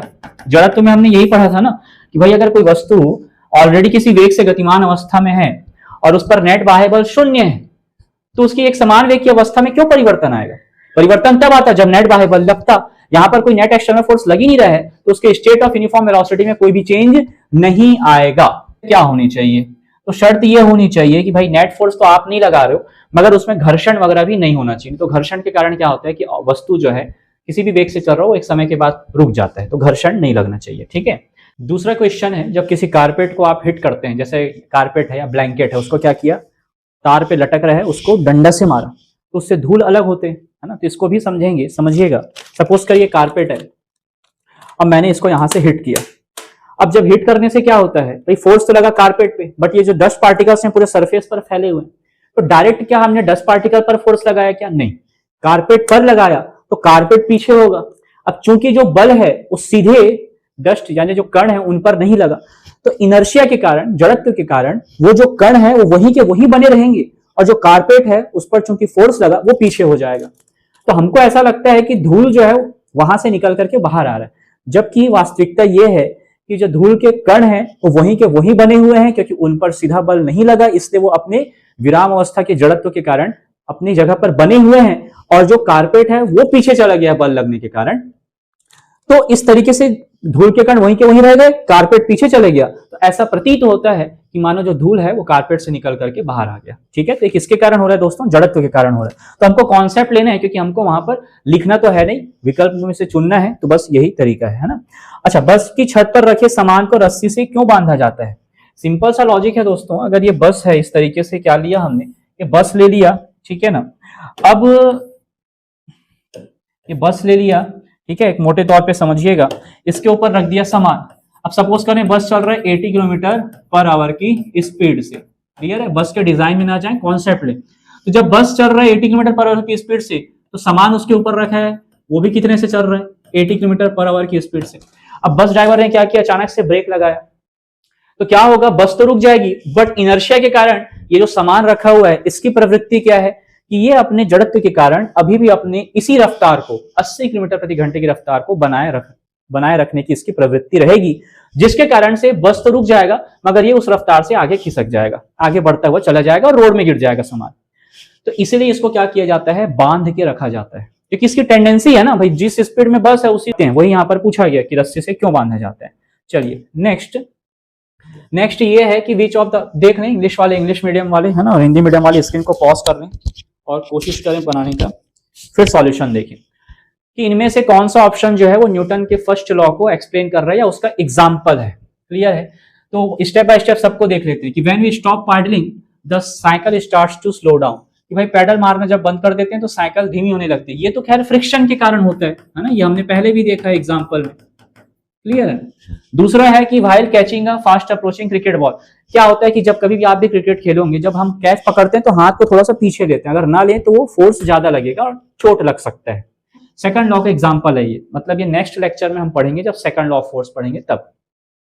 फिर क्या है यहाँ पर जो आया है कि मोटर बस के अचानक चल पड़ने से यात्रियों को पीछे की ओर झटका लगता है। हाँ, ये रिप्रेजेंट कर रहा है किसको? इनर्शिया को, मतलब न्यूटन के पहले नियम को, न्यूटन के फर्स्ट लॉ को। नहीं, हमने देखा था अचानक से जब बस चल जाता है तो नीचे हिस्सा बस के कांटेक्ट होने के कारण आगे चले जाता है, बट इनर्शिया के कारण, जड़त्व के कारण ऊपर के जो शरीर का ऊपरी भाग है उसकी प्रवृत्ति रहती है अभी भी विराम अवस्था में रहे, तो नीचे का भाग आगे, ऊपर का हिस्सा विराम अवस्था में, तो ऐसा महसूस होता है कि पीछे की ओर झटका लग रहा है। तो यही वाला एग्जाम्पल होगा, है ना, ऑप्शन सी जो है वो आंसर होगा।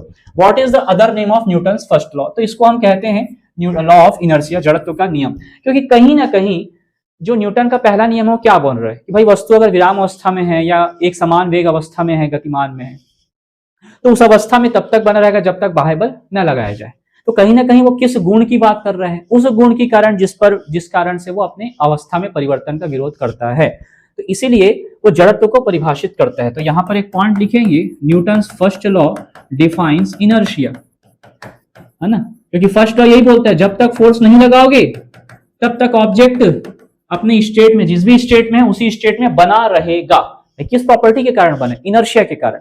तो कहीं ना कहीं ये उसको हिंट करता है, इसलिए हम कहते हैं कि न्यूटन का जो पहला नियम है वो जड़त्व को परिभाषित करता है। नेक्स्ट कि भाई न्यूटन का ये जो क्वेश्चन है ये कैसा है कि न्यूटन का जो लॉ ऑफ मोशन है वो कब पब्लिश हुआ था। तो एक बुक था प्रिंसिपिया, उसमें 1687 ईस्वी में 1687 एडी में न्यूटन ने तीनों लॉज दिए थे उस बुक में, ठीक है। तो आप ये देख लें, यहां पर लिखा हुआ है। चलिए next, Newton's law do not hold good for, है ना, मतलब किन कणों के लिए जो न्यूटन के नियम है वो मान्य नहीं है। तो दोस्तों ऐसे कण जिनका वेग प्रकाश के वेग के आसपास है ना, which are having speed equal to और near to the speed of light, वहां पर न्यूटन के लॉ काम नहीं करते। लाइट का स्पीड आपको पता ही है ना, लाइट का स्पीड क्या होता है, बहुत ज्यादा, 3 × 10⁸ मीटर पर सेकंड, एक सेकंड में इतना। Next, the tendency of an object, ये क्या हो जाएगा, इनर्शिया, कि भाई अगर ऑब्जेक्ट रेस्ट में है तो रेस्ट में ही बने रहना चाहती है ना, यूनिफॉर्म मोशन में है, एक समान वेग में है तो उसमें ही बने रहना चाहती है। तो इस प्रवृत्ति को, इस टेंडेंसी को क्या कहते हैं, इनर्शिया, जिस पर पूरा लेक्चर बेस है हमारा, ठीक है। और that's all for this lecture dear friends, all the best, बढ़िया से नोट्स बनाते चलिए, बढ़िया से पढ़िए, चलिए, थैंक यू।